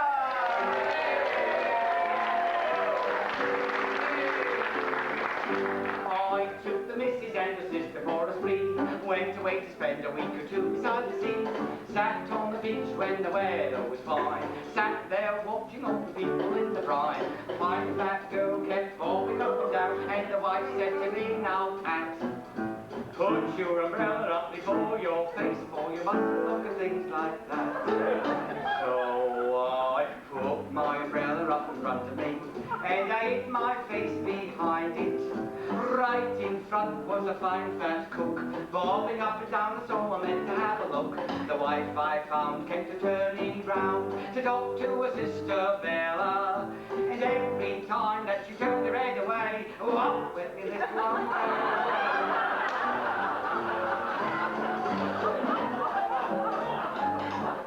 I joined the army and I went away, you know. They put me in an aeroplane, so off I had to go. Up in the sky was the place to be. All I had to do was to find the enemy. So off I flew at 50 miles an hour, and I quickly found the enemy's camp. But when they started firing, upon my word, it's a lucky thing I had my gap. For I put my umbrella up in front of me. When the enemy started firing, there was I in the shot and shell. A dozen bullets sticking in me little derby nail. The steering gear took an old tear and broke off my propeller. And a cannon gave a punch in the place that kicked me lunch, and up went the little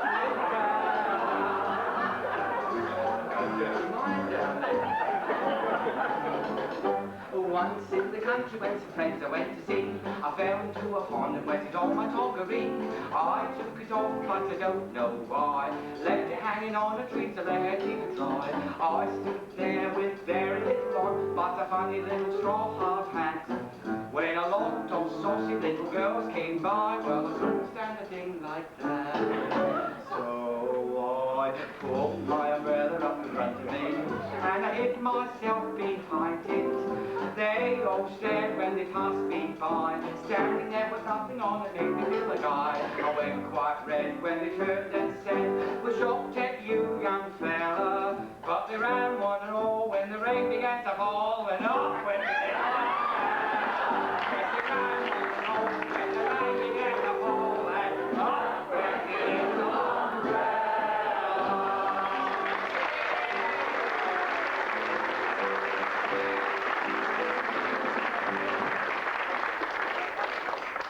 Mr. Albert Coyer. Our next artist needs no introduction for me because he hasn't turned up. Instead, we're very privileged to bring out an artist whose name is synonymous with TV sitcoms. Seinfeld, Home Improvement, Married with Children. Yes, these are just 3 of the shows that our next artist has set her video to record this evening. Ladies and gentlemen, please welcome back once again, Miss June Anderson.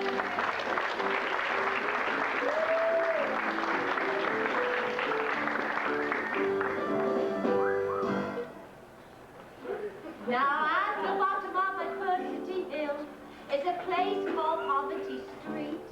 And if you should live there, the world's very hard, and a friend you will seldom meet. The sun of prosperity rarely shines, and all is dark down there. No one seems to have a friend at all, 'cause friendship is so rare. When you're living down in Poverty Street, nobody knocks at your door. When you're living down in Poverty Street, folks all know you're poor. But when your bit of silver turns into gold, it's right away all fair. And you'll find that everybody's knocking at your door when you're living in Golden Square. All times have changed, I can tell you. I remember I used to stand under this lamppost on this very street, and I was quite successful.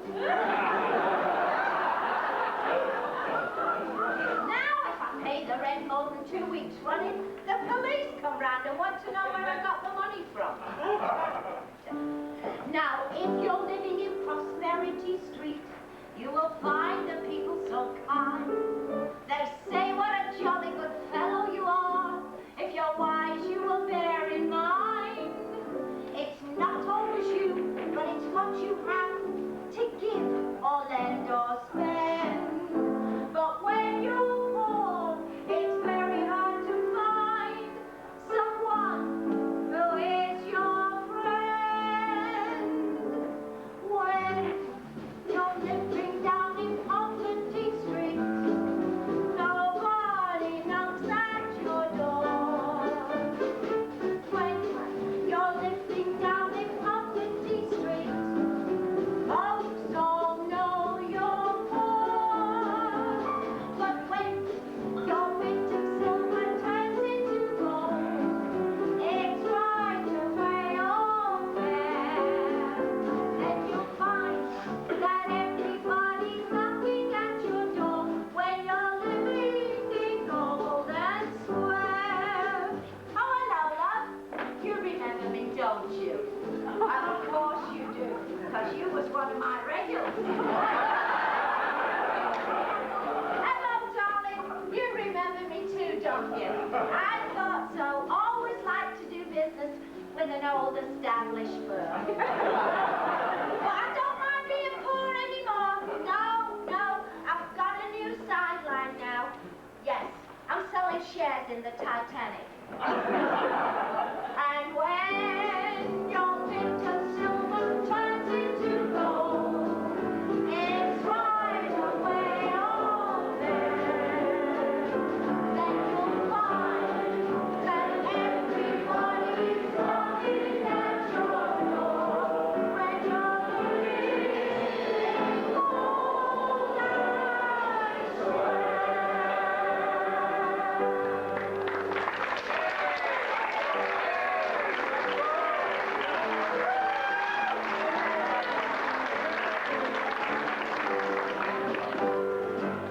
Miss June Anderson. And isn't it nice to know that June has a profession to fall back on in our time? You know, ladies and gentlemen, when I saw that our lovely gifted ballerina a little bit earlier on, I was amazed, but I was also reminded of the time that my Uncle Jack and Auntie Elsie from Manchester went on a tour of the former Soviet Union, but this is before the fall of the Soviet Union, and they went on a tour of Moscow. And of course, as was the custom in those days, they received their official Communist Party in-tourist guide, who went by the unlikely name of Rudolph. Anyway, they were out for their tour of Moscow with Rudolph, and it started snowing. Now my Uncle Jack, who was no fool, said, "Bugger me, it's snowing."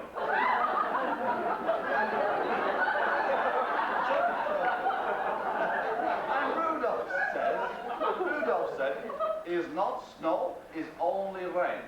And my Uncle Jack said, "Now come on, mate, I've seen snow before, I'm from Manchester, and this is definitely snow." And Rudolph said, "Is not snow, is only rain. I am rain expert, is only rain." And Jack's about to get very angry with this. But Auntie Elsie interrupts him and says, Now, calm down, Jack. Rudolph the Red-Nosed Reindeer."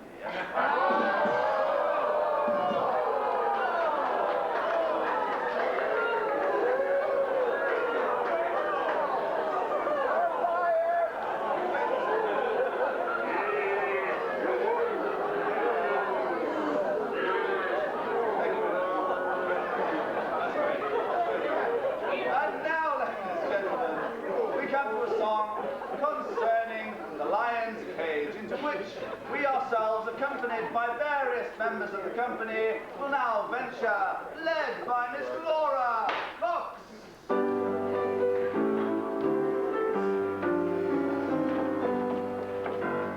Our mother once she had a lovely daughter. The mother was the actress on the stage.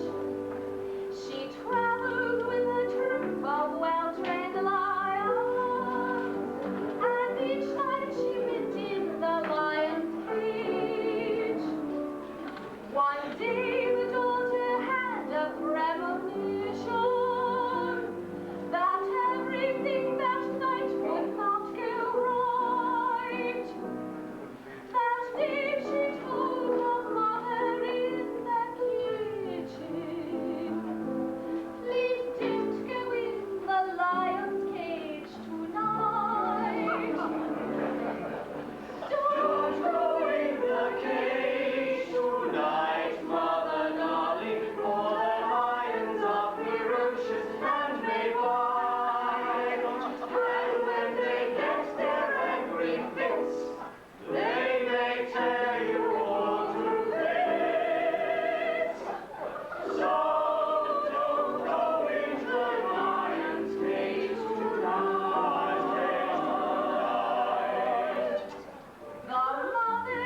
tasteless little number brings us to our second legend of the music hall for this evening, as we welcome Mr. Max Miller.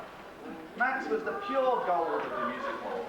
He started his career in the music halls only in the late 1920s, after changing his name from the less catchy Harry Sargent. But he remained in heavy demand right up to his retirement in 1959. His material was considered very daring during its day, earning him the self-penned title of the Cheeky Chappie.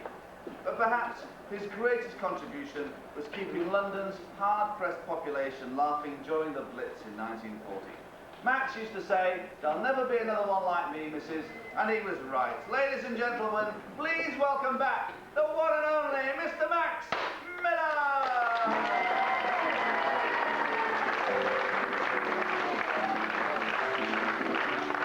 I've seen lots of funny things in my time, but there's one thing I'm not sure until now. For years and years and years I kept on searching, but I always seem to have bad luck somehow. To find the thing I'm searching for around the world I've been, and now I'm going to tell you what it is I haven't seen. Well, I've never, ever, no, I've never, ever, no, I've never seen a straight banana. I've searched everywhere, I've searched every town. I've seen bananas standing up, I've seen them lying down. I've tried everywhere to find one, Africa, Jamaica and Havana. But I've never, ever, no, I've never, ever, no, I've never seen a straight banana. Yeah, have you ever seen a straight banana, dear? Yes. Oh, we have. Oh, we. Do you like the clothes, lady? Do you like the clothes, lady? What, too loud for you? Too loud? How's your... Can you imagine me without them on? How's your memory, girl? Hey, how's your memory? Here, we've been working on a song together. She said, here, how come married men get up in the middle of the night? I said, how come? I said, well, 10% get up to go and have a cup of coffee, and 20% get up to go and have a sandwich. She said, here, well, what about the other 70%? I said, the other 70% get up to go home. Now listen, we've got some obituaries out there tonight. The obituaries are the one that you read in the newspaper. You lot, you see, over here, you get the fathers of obituaries in the corner over there. And over here, you get the mothers and the daughters of obituaries over here. And of course, all of you in here, you're all sons of obituaries. Here, now listen. Think about it. If you get the joke, pass it around. If you get it, pass it around. No, pass it around. Go on. Yeah, I tell you what, last week I was sat in the back and I had a very, very funny feeling all down this side, you see. And this week, I've had a very, very funny feeling all down this side. I can't wait for next week. Here, now. Over there. You've been well done, darling. Well done, darling. Yeah, we've been working on a song, me and my love. We've been working on a song together. Yeah, you know, I got married. I got married. Her father, he said, I'll give you 3 acres and a cow. You're right, you're dead right, I'm still waiting for the 3 acres. Here, now listen. I tell you, we have been working on a song together. It's entitled, You Can Kiss a Nun Once, You Can Kiss a Nun Twice, but you mustn't get into the habit. Now listen. Don't sit on the vacant, listen. Don't sit on the vacant slicer tonight, dear. We're getting behind in the orders, you know. Oh, when a Scotsman sits on a thistle, oh, hey, it's a sign of an early spring. Here now. I like the girls who do. I like the girls who don't. I hate the girl who says she will, and then she says she won't. But the girl I like the best of all, and I think you'll say I'm right, is the girl who says she never does.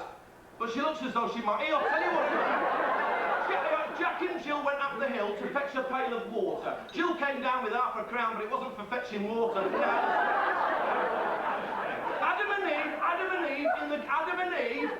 Adam, steady down. And what did she come on the back of a motorcycle? My goodness me, she's fiddling all over the place.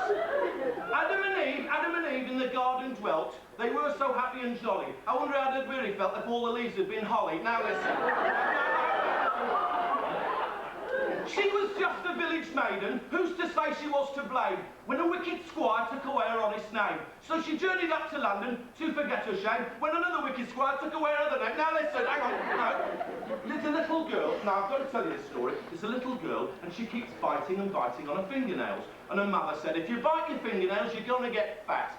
She said, but I won't bite them then, Mum, I won't bite them then. So they go shopping, and they go on a bus, and they see this big fat gentleman on a bus. And the little girl, she said, will I get like him, Mum, if I bite me? And she said, you'll get worse. If you bite your fingernails, you'll get worse than him. So they go shopping, they get on another bus, you see, and they see this big blonde on the bus, and she's carrying a bit of weight as well. She's preggers, you know. She's preggers, and the little girl, she keeps looking and looking at this blonde, and the blonde can't stand it any longer. She walks up, she said, here. She says, do you know me? And the little girl goes, no, but I know what you've been doing. Now listen, I used to work in a circus. I actually did work in a circus one time. Before I came in this job, I'll tell you, and the very first night on the job, I went into this circus, you see, and the governor, he says to me, I want you to go into that lion's cage and put your head in its mouth. I said, you must be crazy. He said, what, are you scared? And I said, no, just careful, you know. And he says, I'll have you know, he says, that lion, it was a kitten. It was brought up on milk. I said, so was I, but I still eat meat. Now listen. And right there and then this beautiful lion tamer shows up. She's a beautiful blonde, a lovely roll desk, and she goes in front, in the lion's cage, you see. Well, out in front, a lovely roll desk. Thank you, Dad. Appreciate it. As I say, if you get the joke, pass it around. Pass it around. And she goes in the lion's cage. She goes in the lion. Now listen. She goes in the lion's cage. She goes in the lion's cage. And then the lion, he goes for her, you see, and quick as a flash, she does a zip, and all her clothes fall off, just like she came in the world, you see.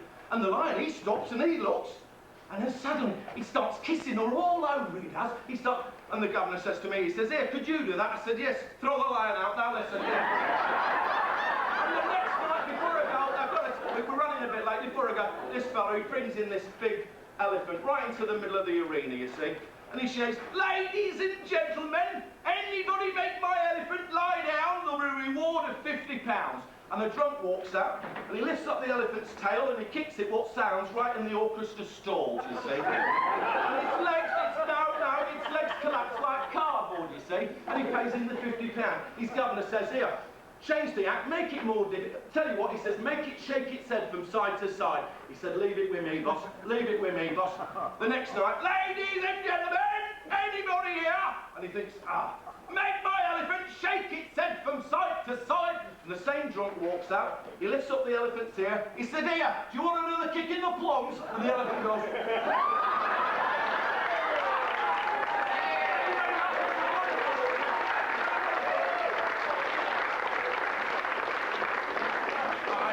cabbages I up with knobs on. I've seen lovely red tomatoes turning blue.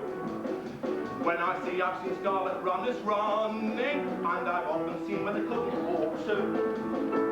I've seen new potatoes with their eyes all filled with tears, because an onion friend of theirs got sentenced to 6 years. Well, I've never, ever, no, I've never, ever, no, I've never seen a straight banana.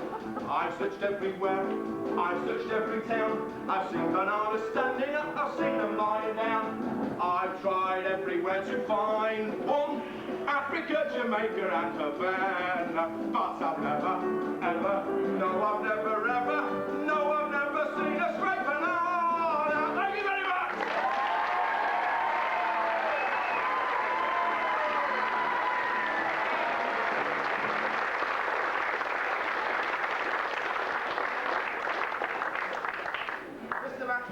Portrayed by Mr. Danny Brogan, a Manchester lad like myself and the director of last year's musical.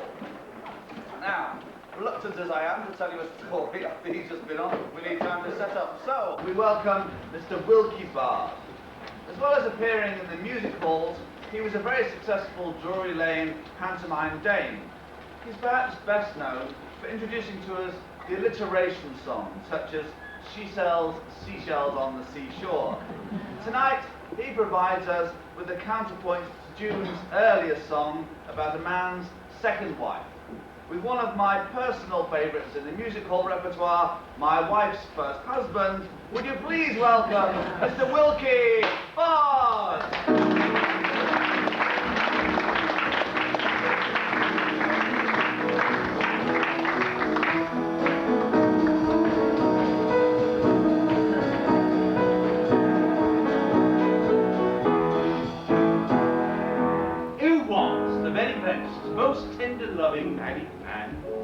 never drank, nor blowed his wages on and also ran.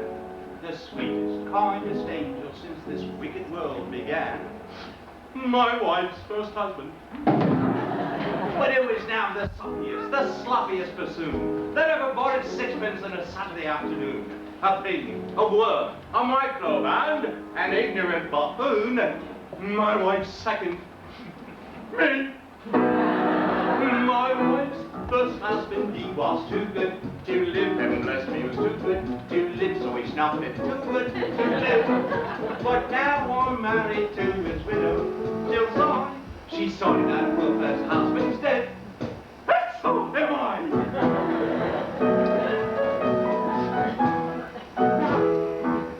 Who was it in the winter, when the wintry winds would roar, would climb out in his nightie and lie down upon the floor to shelter his beloved from the draught beneath the door?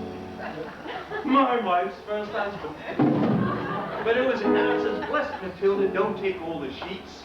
Who has the cheek to say my back's no place for your frozen feet?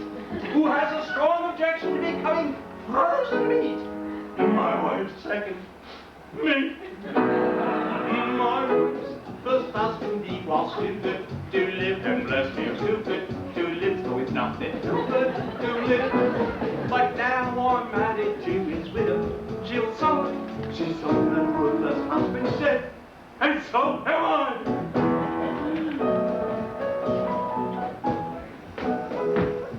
It wasn't in the evening when the kitchen fires burned low. We'd say, with your consent, my love, might I suggest we go and climb those stairs to bed? Lord Shire, wouldn't you know? My wife's first husband. But who is it now comes in from a night out on the beer, walks through the door and nuts the china from the chiffonier, lies down on the stairs and says, Matilda, come down here. My wife's second. Me. My wife's first ever loving hubby, he was too good for the third, so he had to go to heaven, but a second batch of rubble he had every nasty habit, and he shooting down and over your fur like a rabbit every night, and he was with a horse and whipped out of the Los Angeles, and by the day did you die? I'm sorry that you got a ton of granite on your bosom, and I said you won't feel level, so have I. My wife's first husband, he was too good to live, and bless me, he was too good to live, so it's nothing too good to live. But now I'm married to his widow, she sorted that her first husband's dead, and so am I.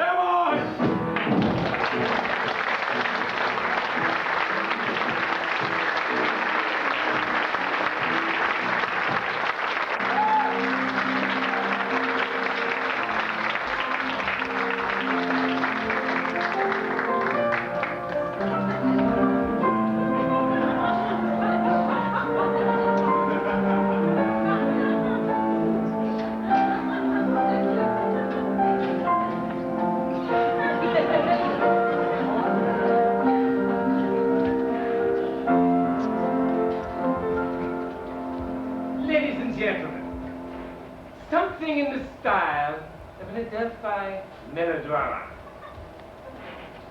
As the curtain goes up, there's a scene of a wood with a stream running through. This is the wood. And this is the stream.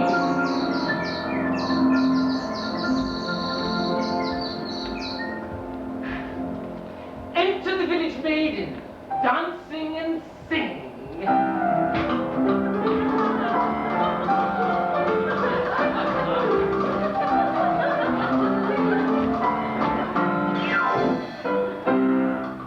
The villain enters. He sees the village maiden, and he says, "Be mine." The village maiden shudders and says, "No." The villain again says, "Be mine." Once more, the village maiden says, "Never."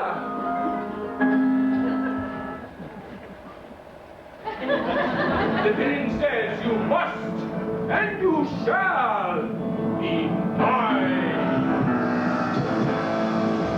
And he seized her by her wrists, and they struggle.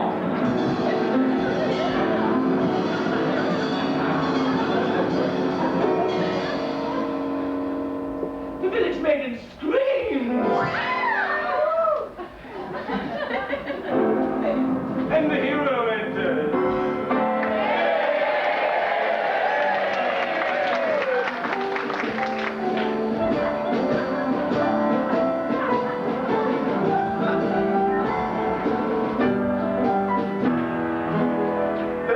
Maiden, away! And the hero rescues her. And he says, the girl is mine. But at this, the villain uses some very bad language and says to the hero, but of course the hero does not like to hear such bad language used in the presence of the lady he is engaged to. So, he strikes the villain, one behind the left ear. This annoys the villain very much. So he turns round, and he lands the hero one on the right nostril. They fight and struggle.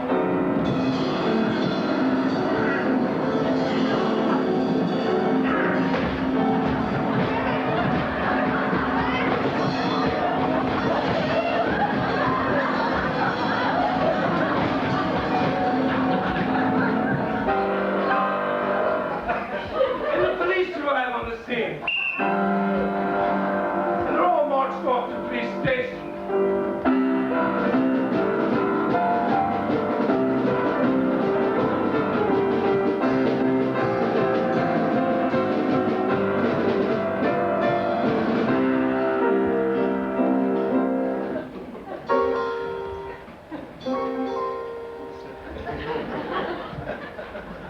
And the only thing left is the wood.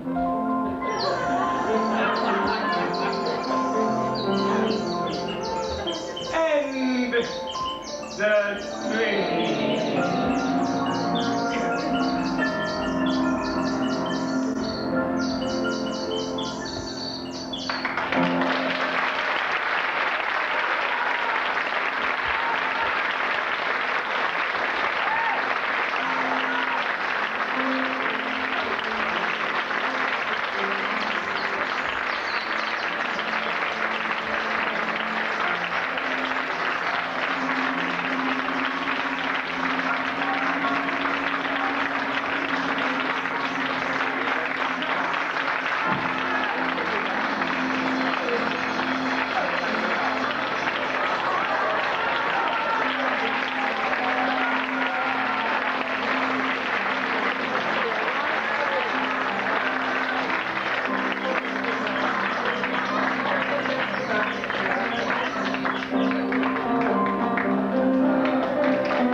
Portraying married Edgar. Although hailing from New York, he became entrenched in the genre by appearing regularly in Chris Simmons' music hall in Bethlehem, Pennsylvania. And we're delighted that he made the journey down to be with us tonight, ladies and gentlemen, all the way from Upper New York. Mr. Gus Elan. Gus was a real Victorian Londoner. He gave us a contrast to the swells like Champagne Charlie, providing us with real character sketches of the working man and of the cockneys. In his later years, he recorded many of his songs. Songs like If It Wasn't for the Hours in Between, It's a Great Big Shame, and my personal favourite, Down the Road. They give us a real flavour of ordinary life in Victorian London. Asking you not to cut off his beer supply, please welcome Mr. Gus Elan!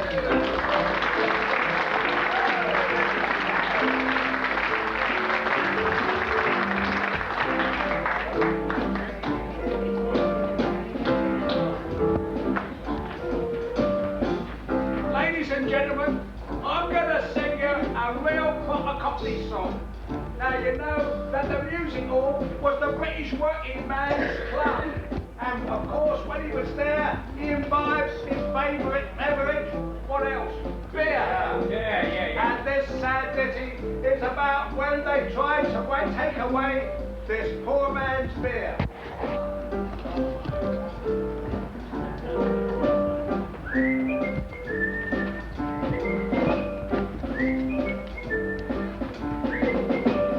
Now, I'm a chap what's moderate when I comes to drink. And if you think that's wrong, well, tell me what. Cause if you think it's wrong, you're just like Lizzie Jane. When I proposed to her last Sunday night, it was after closing time. She come to take me home. And her words, they made me think of suicide. When she said, if we get spliced, you can't drink no more beer, I got down on me marrow bones and cried. Don't stop me half a pint of beer. It's the only thing what's keeping me alive. I don't mind you stopping off me coffee and me tea, but half a pint of beer a day is medicine to me.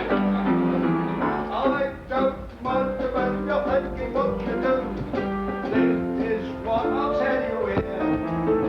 If you want to keep me happy and contented all my life, don't stop me off the pint of beer.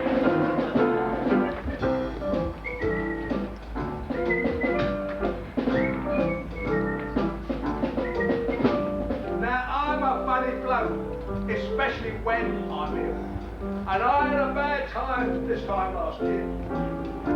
I told the wife I'd stay in bed. She didn't make a fuss. Just bring me round my pipe and glass of beer.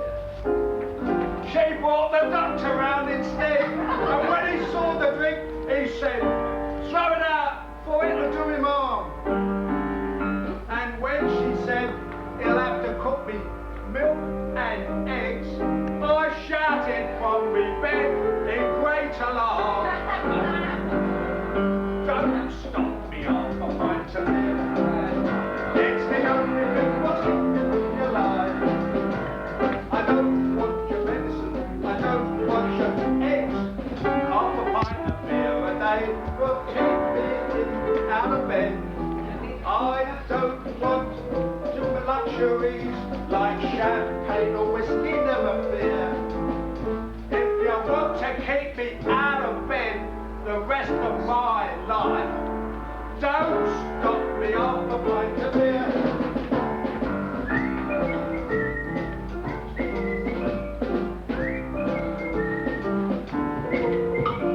Your uncle got into trouble with the police and gave me notoriety and fame. A young and fancy gentleman asked me to cash a cheque, what bore a high and mighty big pot's name. I gave the gentleman the cash.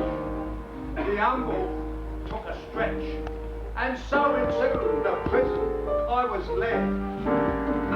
When the warder said to me, 'twas a temperance hotel, I turned round to the governor and I said, don't stop me off a pint of beer. It's the only thing what's keeping me alive. I don't want your skillet and I don't want your tea.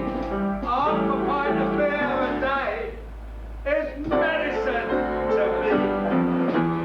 I can't nocturnally any luxuries, and I can't earn no wages while I'm here. I don't mind the 5 years, I can do it on my head. But don't stop me up for my beer altogether now. Don't want the 5 years, I can do it on the head. But don't stop me up for my beer.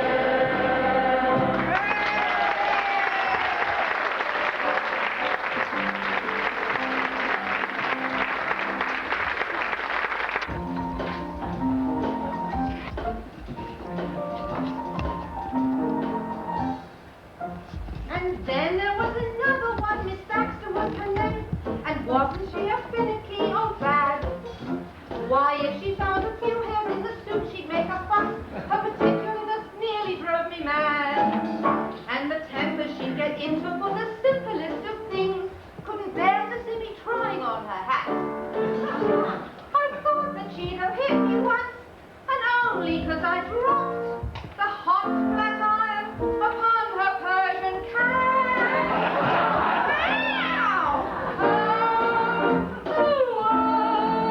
When me month was up, I tell you I was glad. Coming round and writing dust on the piano with her fingers was a pleasant little habit that she had. Now her face would tell you what she was, and did she have a face? It was not a face at all, it was a blur. I've seen some very funny looking physos in me life, but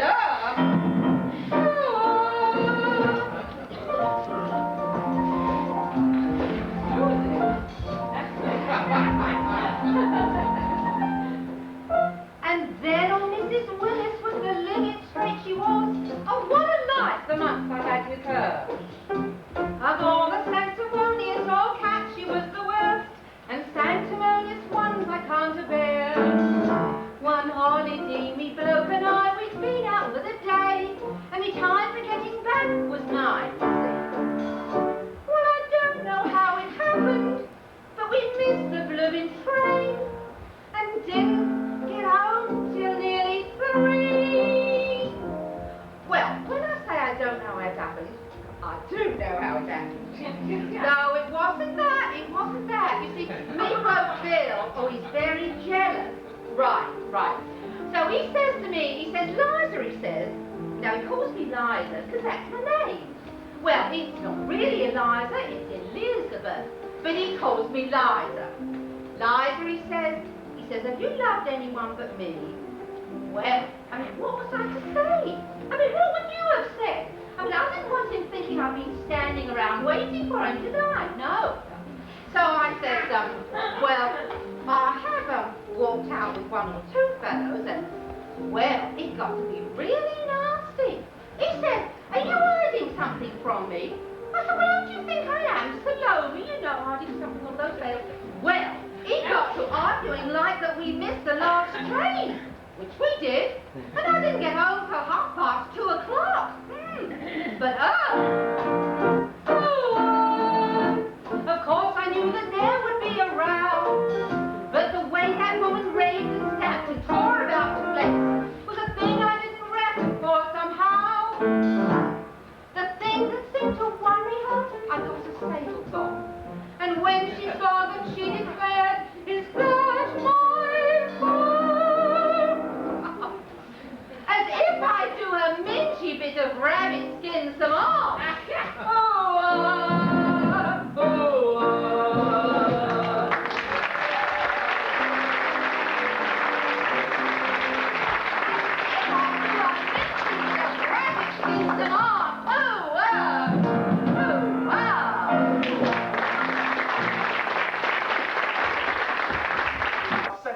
Legend of the golden age of music hall, Miss Nellie Wallace. Nellie was billed as the essence of eccentricity due to her quaint costumes and routines, as we shall shortly see. She was, in fact, you could say, that the Minnie Pearl of the music hall. Her long career on the boards culminated in a Royal Command performance in front of King George VI and Queen Elizabeth in 1948. And sadly, she died a few days later.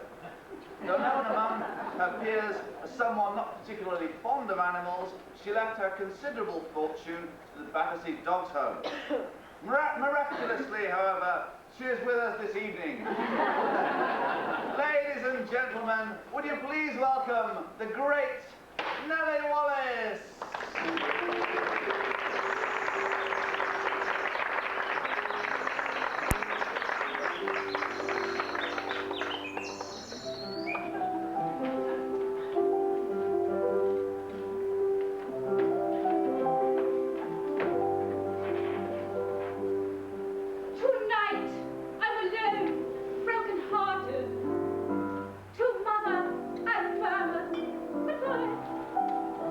From the home of my youth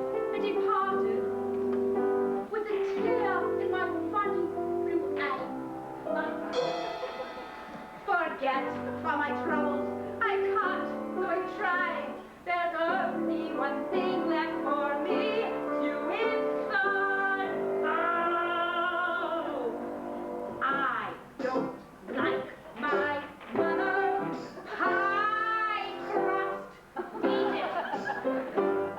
I'd sooner die, but I've tied it round my neck. After tomorrow I shall be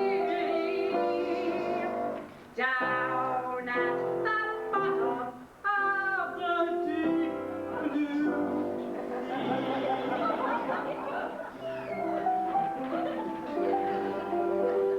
When I'm in the water, my wishes, this piece of a pie crust, you see, will make a good meal for the fishes if they turn up their noses at me. When I'm in the water, I know I shall drown. This pie crust would weigh 16 elephants to drown. I don't like my mother's pie crust. Eat it. I'd sooner die, but I've tied it round me neck. And tomorrow I shall be down at the bottom of the deep blue sea. Oh. There's something amiss, there's no question. It's my mother's pastry, I know. Because of acute indigestion, poor Papa, partout, long ago. His last words were, "Don't buy a tombstone for me. A piece of your pie crust will do splendidly." I don't like my mother's pie crust. Eat it. I'd sooner die, but I tied it round me neck. And tomorrow I shall be down at the bottom of the deep blue sea. Oh dear, oh dear, oh dear. My poor dear father. I can see him now. I can see him so plainly. Just before he died, he called me to his bedside. He said, "Ah, you Ben, my pretty one." He was unconscious. Ah, the poor darling, how he suffered, how he suffered. And in silence, the doctors wanted us to take him to the seaside, but we couldn't afford it. We hadn't the money. So what do you think I did? His noble daughter. I sat by his bedside and fanned him with a kipper. He'll never play the violin again. Well, this is a nice little group, and I'm sure you've all been affected with this trouble. Crust. And I want you all to help me with the chorus. I want you all to join in. And when we come to that part, Deep blue sea. don't mess about with it. Don't play with it. Go right in, up to there. Now, Madam Professor, do your best. 1, 2, 3, and I don't like my mother's pie crust. Eat it. No. I sooner die, but I tied it round me neck. And tomorrow I shall be where? Down at the bottom of the deep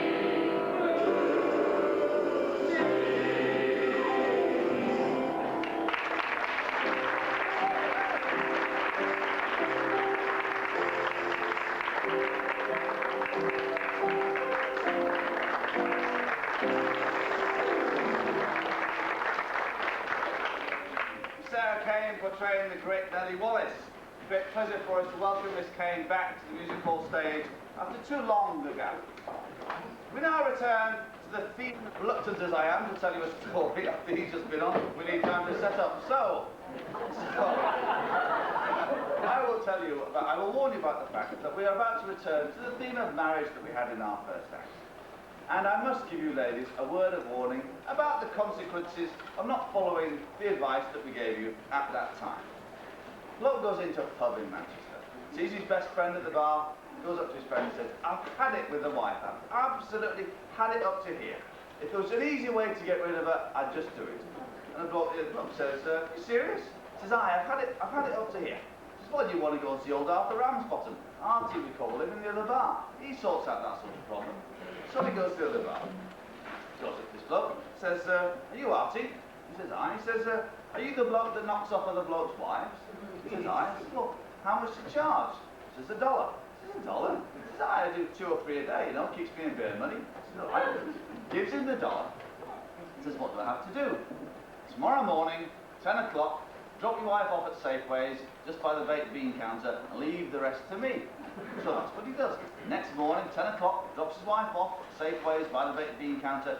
He retires behind the ice cream to see what happens. Just then, Auntie appears, comes up to this woman, grabs her by the throat, strangles her, stone dead. Unfortunately, he's chosen the wrong woman. The bloke appears and points frenziedly at his wife disappearing off to towards the fresh fruit. Auntie follows, grabs this woman by the neck, strangles her, stone dead. Unfortunately, he's chosen the wrong one again. The bloke in a frenzy points at his wife disappearing off towards the checkout counter. This time, Artie makes no mistake. He runs after the bloke's wife, grabs her by the neck, strangles her, stone dead. Unfortunately, by this time, it's caused so much commotion that the police arrive, they arrest Artie, they take him off down to the prison, and he's charged with murder. And there's a headline in the newspaper the next day. Artie chokes 3 for $1 at Safeway.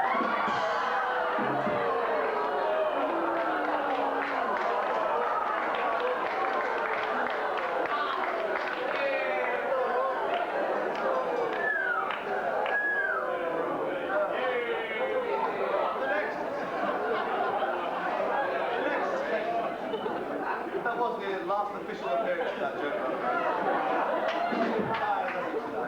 The next segment leads us through the multiple stages of marriage, presented by various members of the company. We give you the wedding!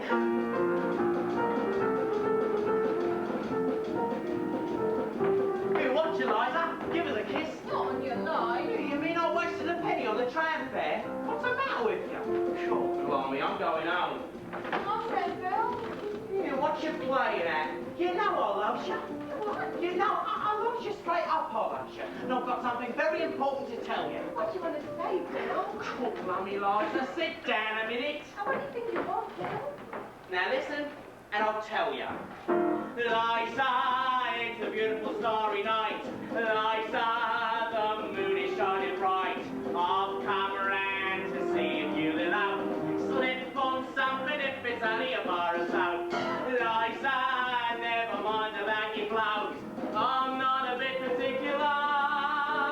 Fine feathers make fine birds, but I'd rather have you Liza as you are. Liza, never mind about your clothes. I'm not a bit particular. Fine feathers make fine birds, but I'd rather have you Liza as you are.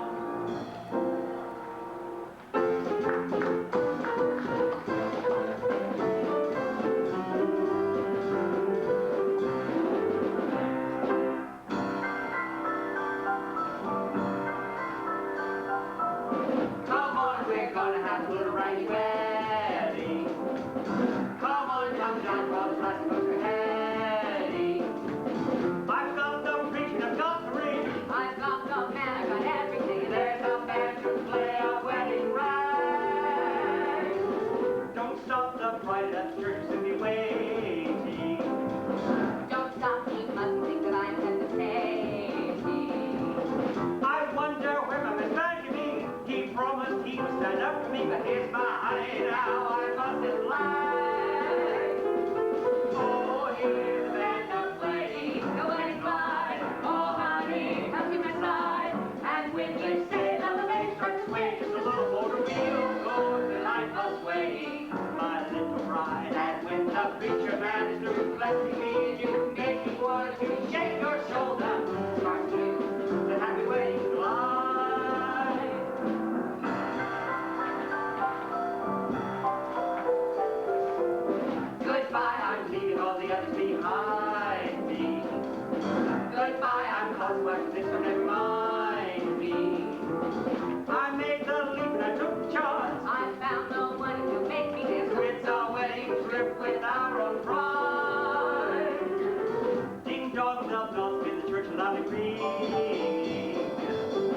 Ding dong up high my arm that I'm clean. Please ask the price, get back to more. We're starting to ride into the world. We're starting on the wedding line. Oh, hear the band of playing the wedding line. Oh, honey, come to my side. And when you say it on the red carpet way, the little water wheel goes, the light must wave. My little bride, and with the preacher man, blessing me and you, making water to shake your shoulder and start singing the happy wedding line.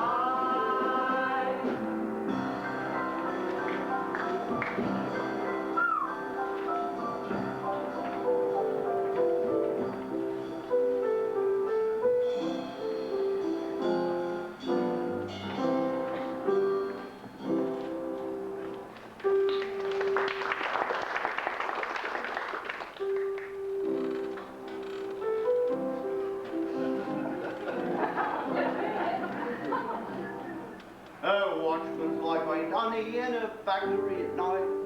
It's enough to give a nervous man the rats. And it's awful on a Sunday cause I never sees a soul. And there's nobody to talk to but the cats. I never spare a night at home, not since the day I wed. I'm not the sort of man my job to show. But I've not seen my missus now for 25 years. Cause when I'm home, she's always out at work. It's our silver wedding, and I can truly say I've never had a cross word in my life. never a row with my darling wife. 25 years, and never a quarrel or fight.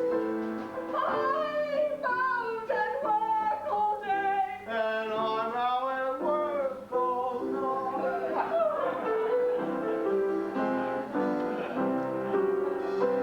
I wonder if she's changed much since the day we left the church.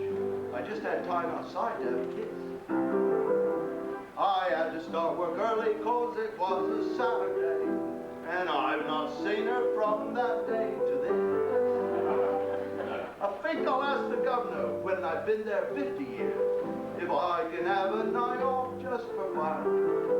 We'll keep our golden wedding up if she can spare the time. And have our honeymoon all in one.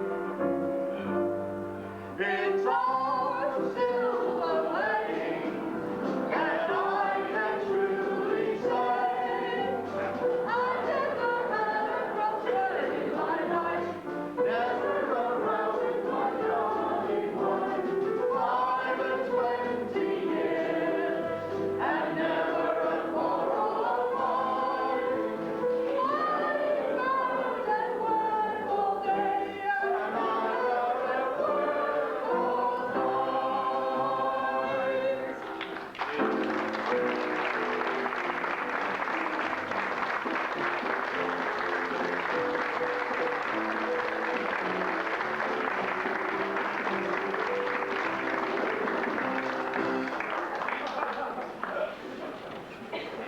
Just before the show, our next artiste gave me the good news that her husband George isn't drinking anymore. Of course, he's not drinking any less. Ladies and gentlemen, please rejoice in the horticultural exploits of that woman of many parts, some of which are no longer manufactured, Miss June Anderson.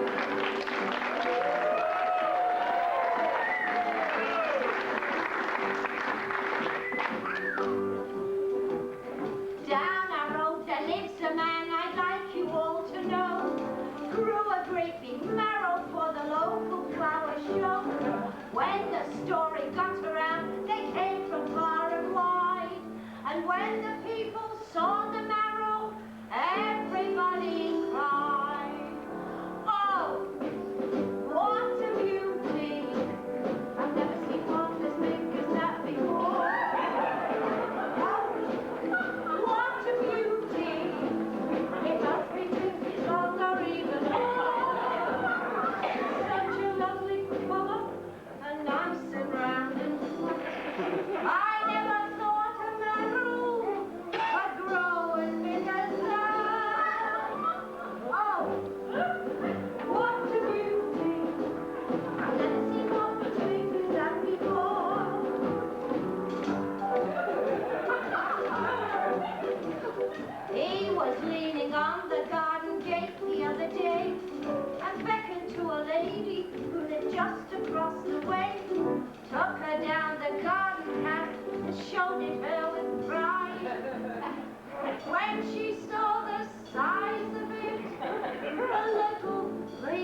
welcome back a man who has a vast and enormous repertoire.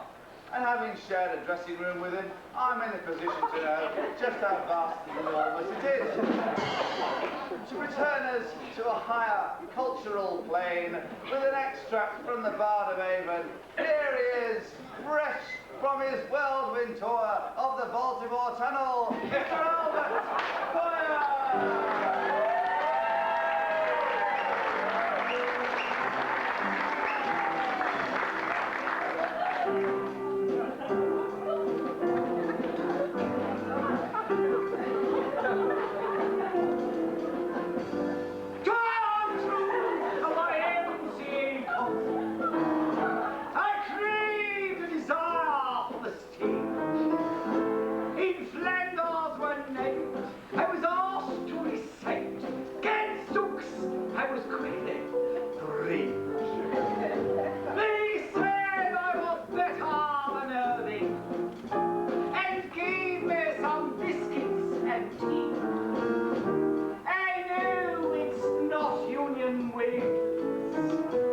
But that was their usual fee.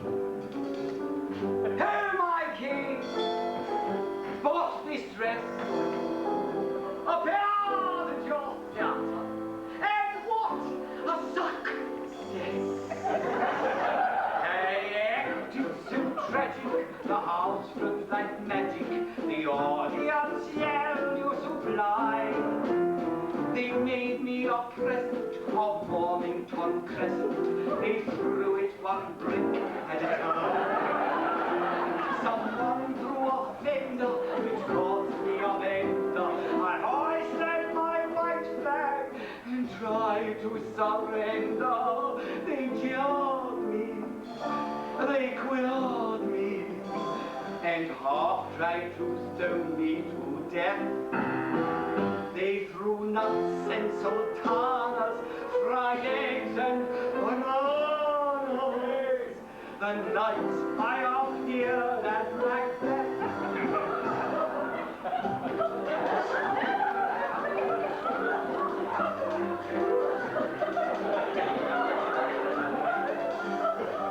The play was crying through ships.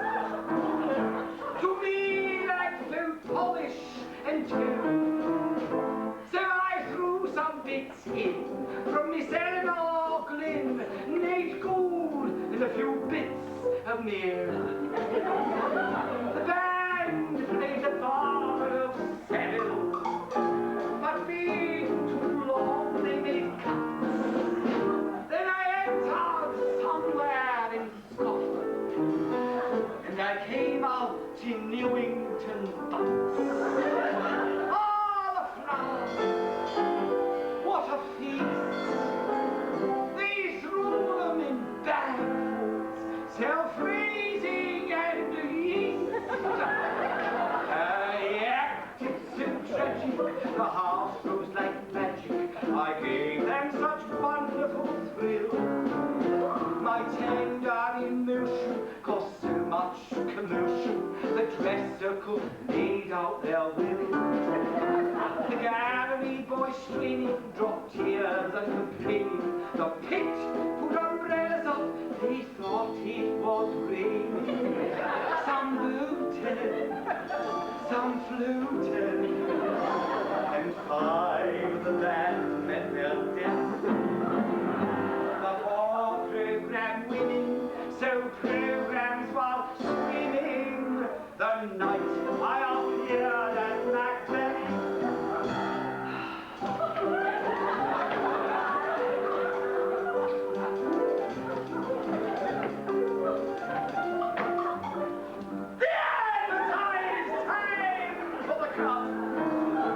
For 6 or 5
pay absolutely no attention whatsoever to your programmes, because we have some bonuses for you, as it is Saturday night.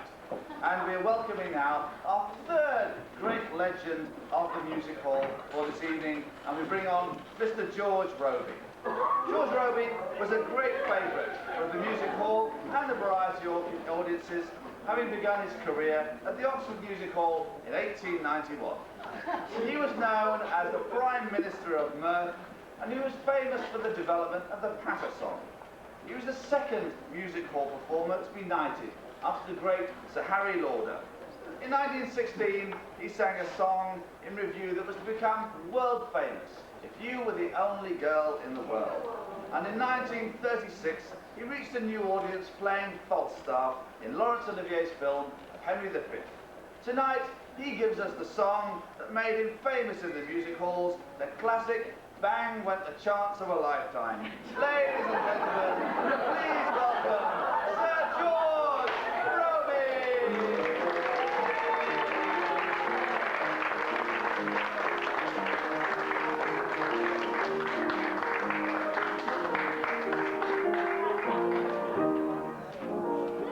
My old aunt Rebecca is rich.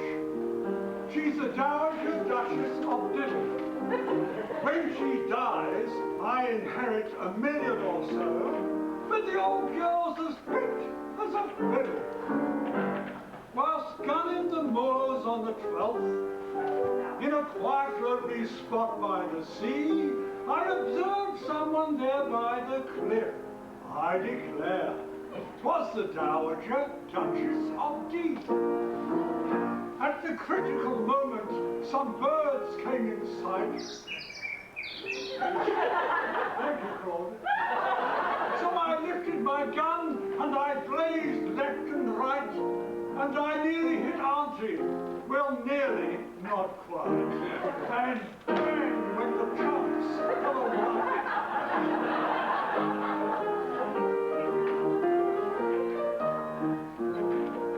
The wife and her mother last June went to stay with the Marquis de Caxi. They decided to go by the 8:45, so I saw them safe off in a taxi. At around about 10 o'clock came a telegram. Heavens alive! Poor Ma and the wife. Dreadful smash, loss of life. Total wreck of the 8:45.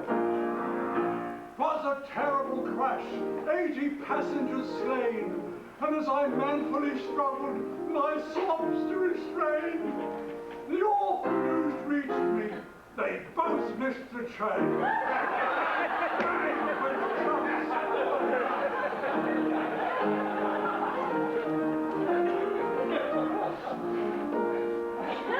I once met a sweet, winsome wench. She was 19 and also an heiress. It's fine when a girl is a Venus de Milo and also a millionaire heiress. I wooed her and won. My adored one, she said, I am thine. She swore to be true, so I thought I would too. What do you think? I thought it was fine. My sweet hyacinth, fairest of blossoms aglow, with a millionaire power in Chicago. What? So we put up the bands, and then my wife got to know. And bang went the chance of a lifetime.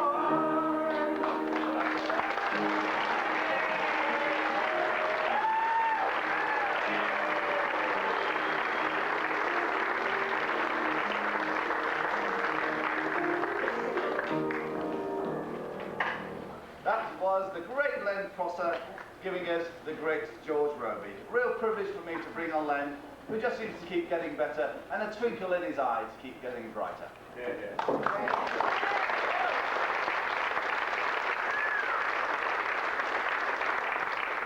Time for our fourth legend of the music hall, only this time, ladies and gentlemen, it's a legend of our very own music hall here at the British Embassy. He's been sitting here all night pretending to be the Prince of Wales, sipping champagne, having beers, and now it's the time for him to do a little bit of work. Ladies and gentlemen, we are now bringing on a man who has spent many years occupying this very chair, and now he's going to come on and sing you a song about his native Scotland. Please welcome, ladies and gentlemen, Mr. Hugh Gillespie!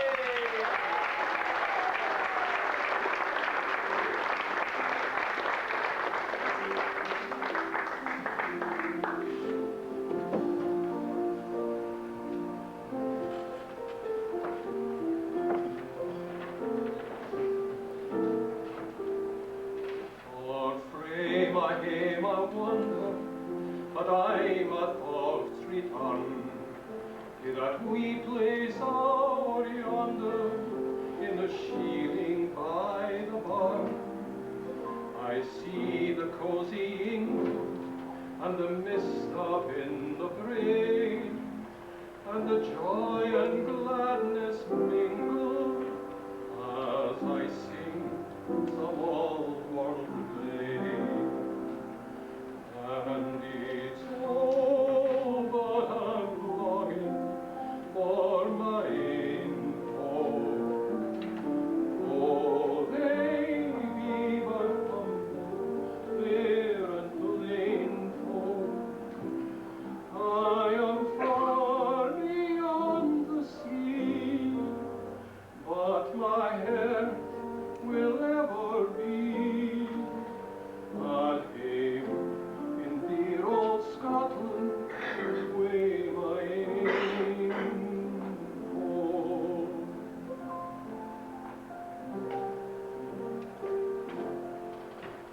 A bonny lassie's greeting, for she tries to hide the tears, but sweet will be our meeting after many weary years. How my fond arms will enfold her as I call her ever mine. Still abides the love I told her in the days of old lang syne. And it's all but I'm longing for my folk. Oh, they be but humble, fair and plain folk. I am far beyond the sea, but my heart will ever be at home in dear old Scotland, way my ain folk.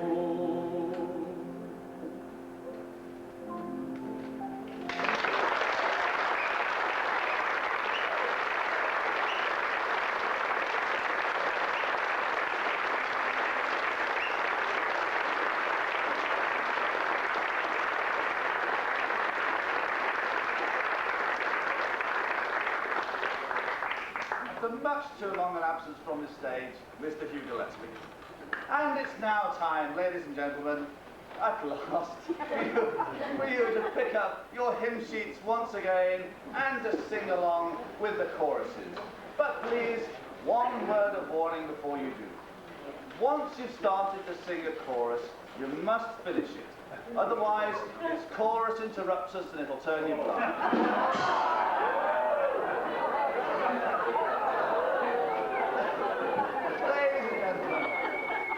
Join the entire company in our tribute to the greatness of London town, as led by our able director, Miss Barbara Morrison, we bring you our grand finale.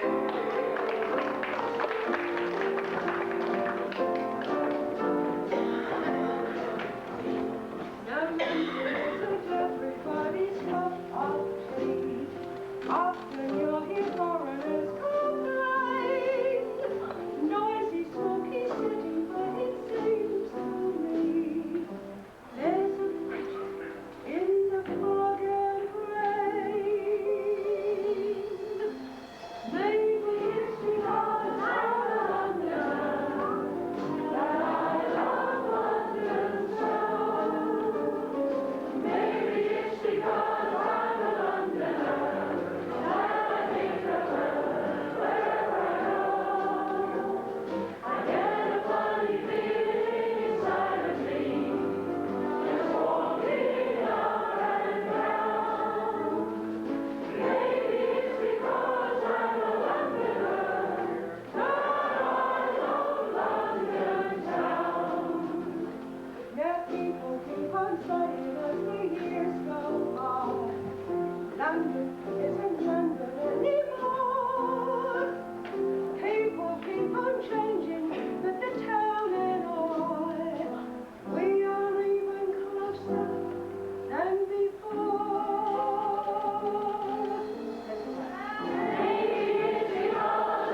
like a steamboat from the railway yard to the Blackwall tunnel and it can't see Jim. When he opens it wide, you know.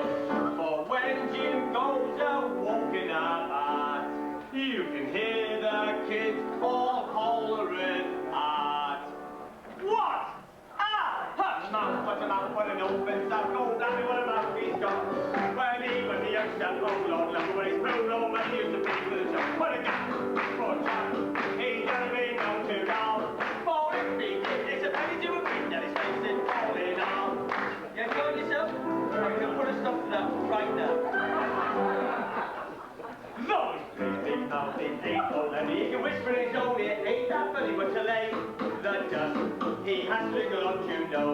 Well, he got so tight one funky morning that he lay down flat in the road very young when poor old man was delivering coal nearby. And as he went to shift the load, he saw Jim's map out in the road. What? Mouse was about for it opens up, go down what about this stuff. The old man knows so tight and so he's bound by it. He thought it was the sun, so he shot the lock right into his back, no joke.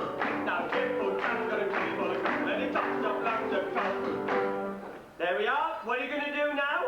Yeah, you're thinking, oh, not again. Yes? Are you going to sing? Are you going to sing? Make sure everybody's awake before we start. Are we ready? What?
I said to Phoebe, I feel a bit queer.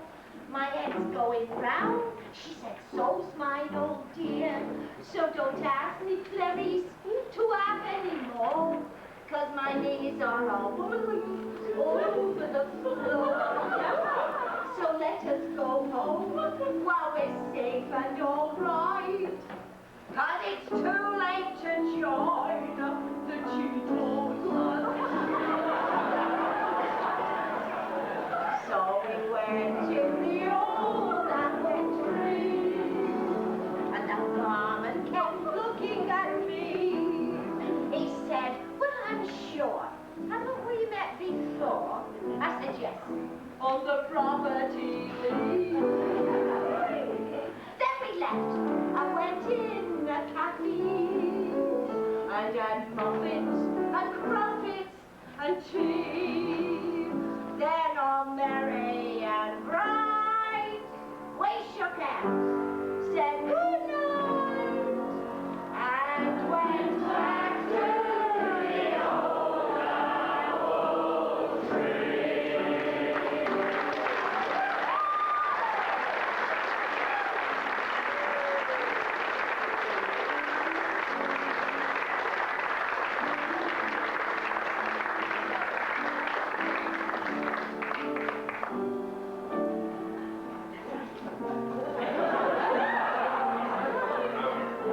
Lambert, you've never seen.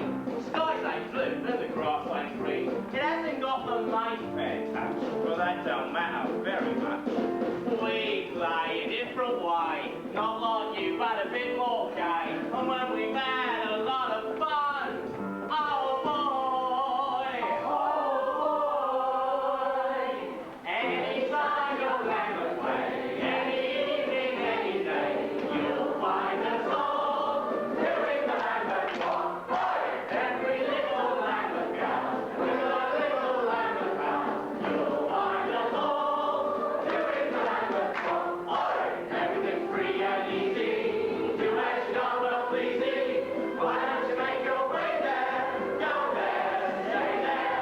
Once you get down Lambert way, any evening, any day, you'll find yourself doing the Lambert walk.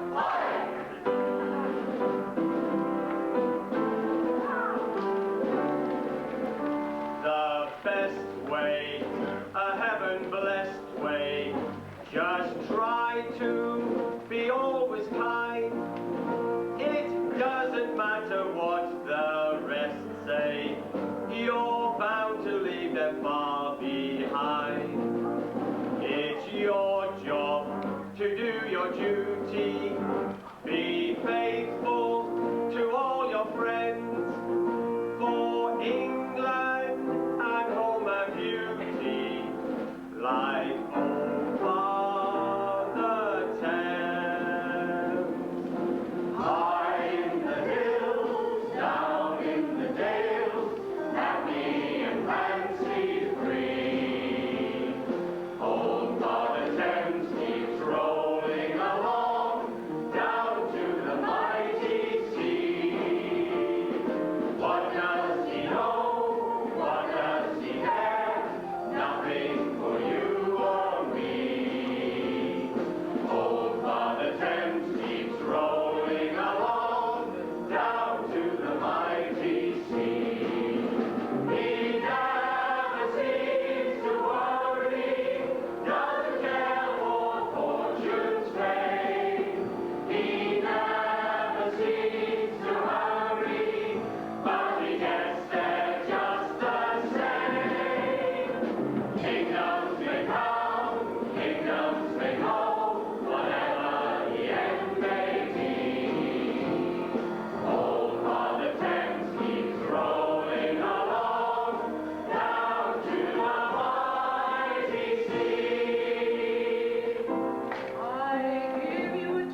can certainly say, without fear of contradiction, that you have been the best Saturday night audience that we have had. I would like you. It's rather complicated now. I'm probably going to forget something. We have an extended series of thank yous to give, as this is the last night. First of all, and perhaps most important of all, Mr. Kevin Ulick on drums.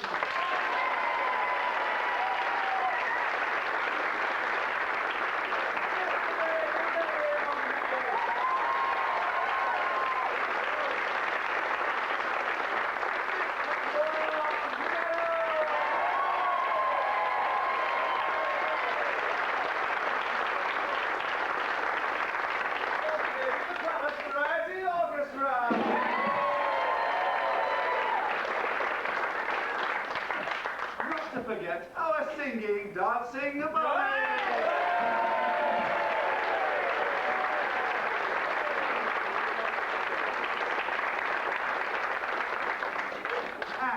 And there are many people that you don't see up here, around here, and they're working the lights and they're working backstage. Please have a round of applause for our production team.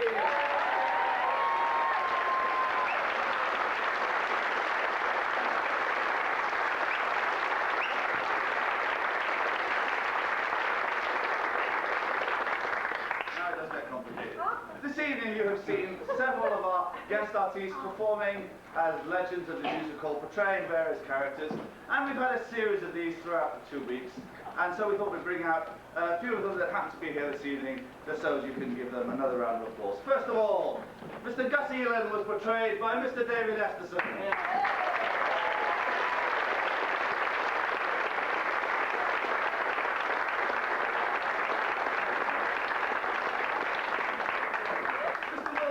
Portrayed by Al Nerling.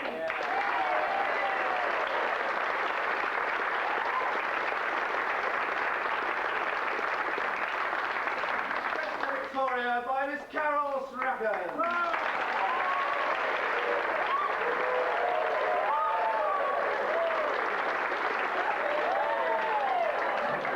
Clarice Main by Miss Pauline Grilla-Mitchell.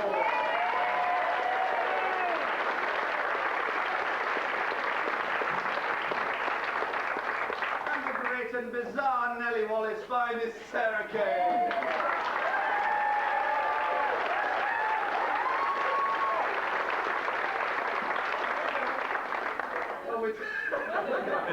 All right, we are going to finish off with one last chorus of Land of Hope. Land of Hope. And so, with that, we'd really like to thank you all very much for coming. We'd like to thank, well, most of you anyway, for staying until 11 o'clock. And so, until next year, well, once again,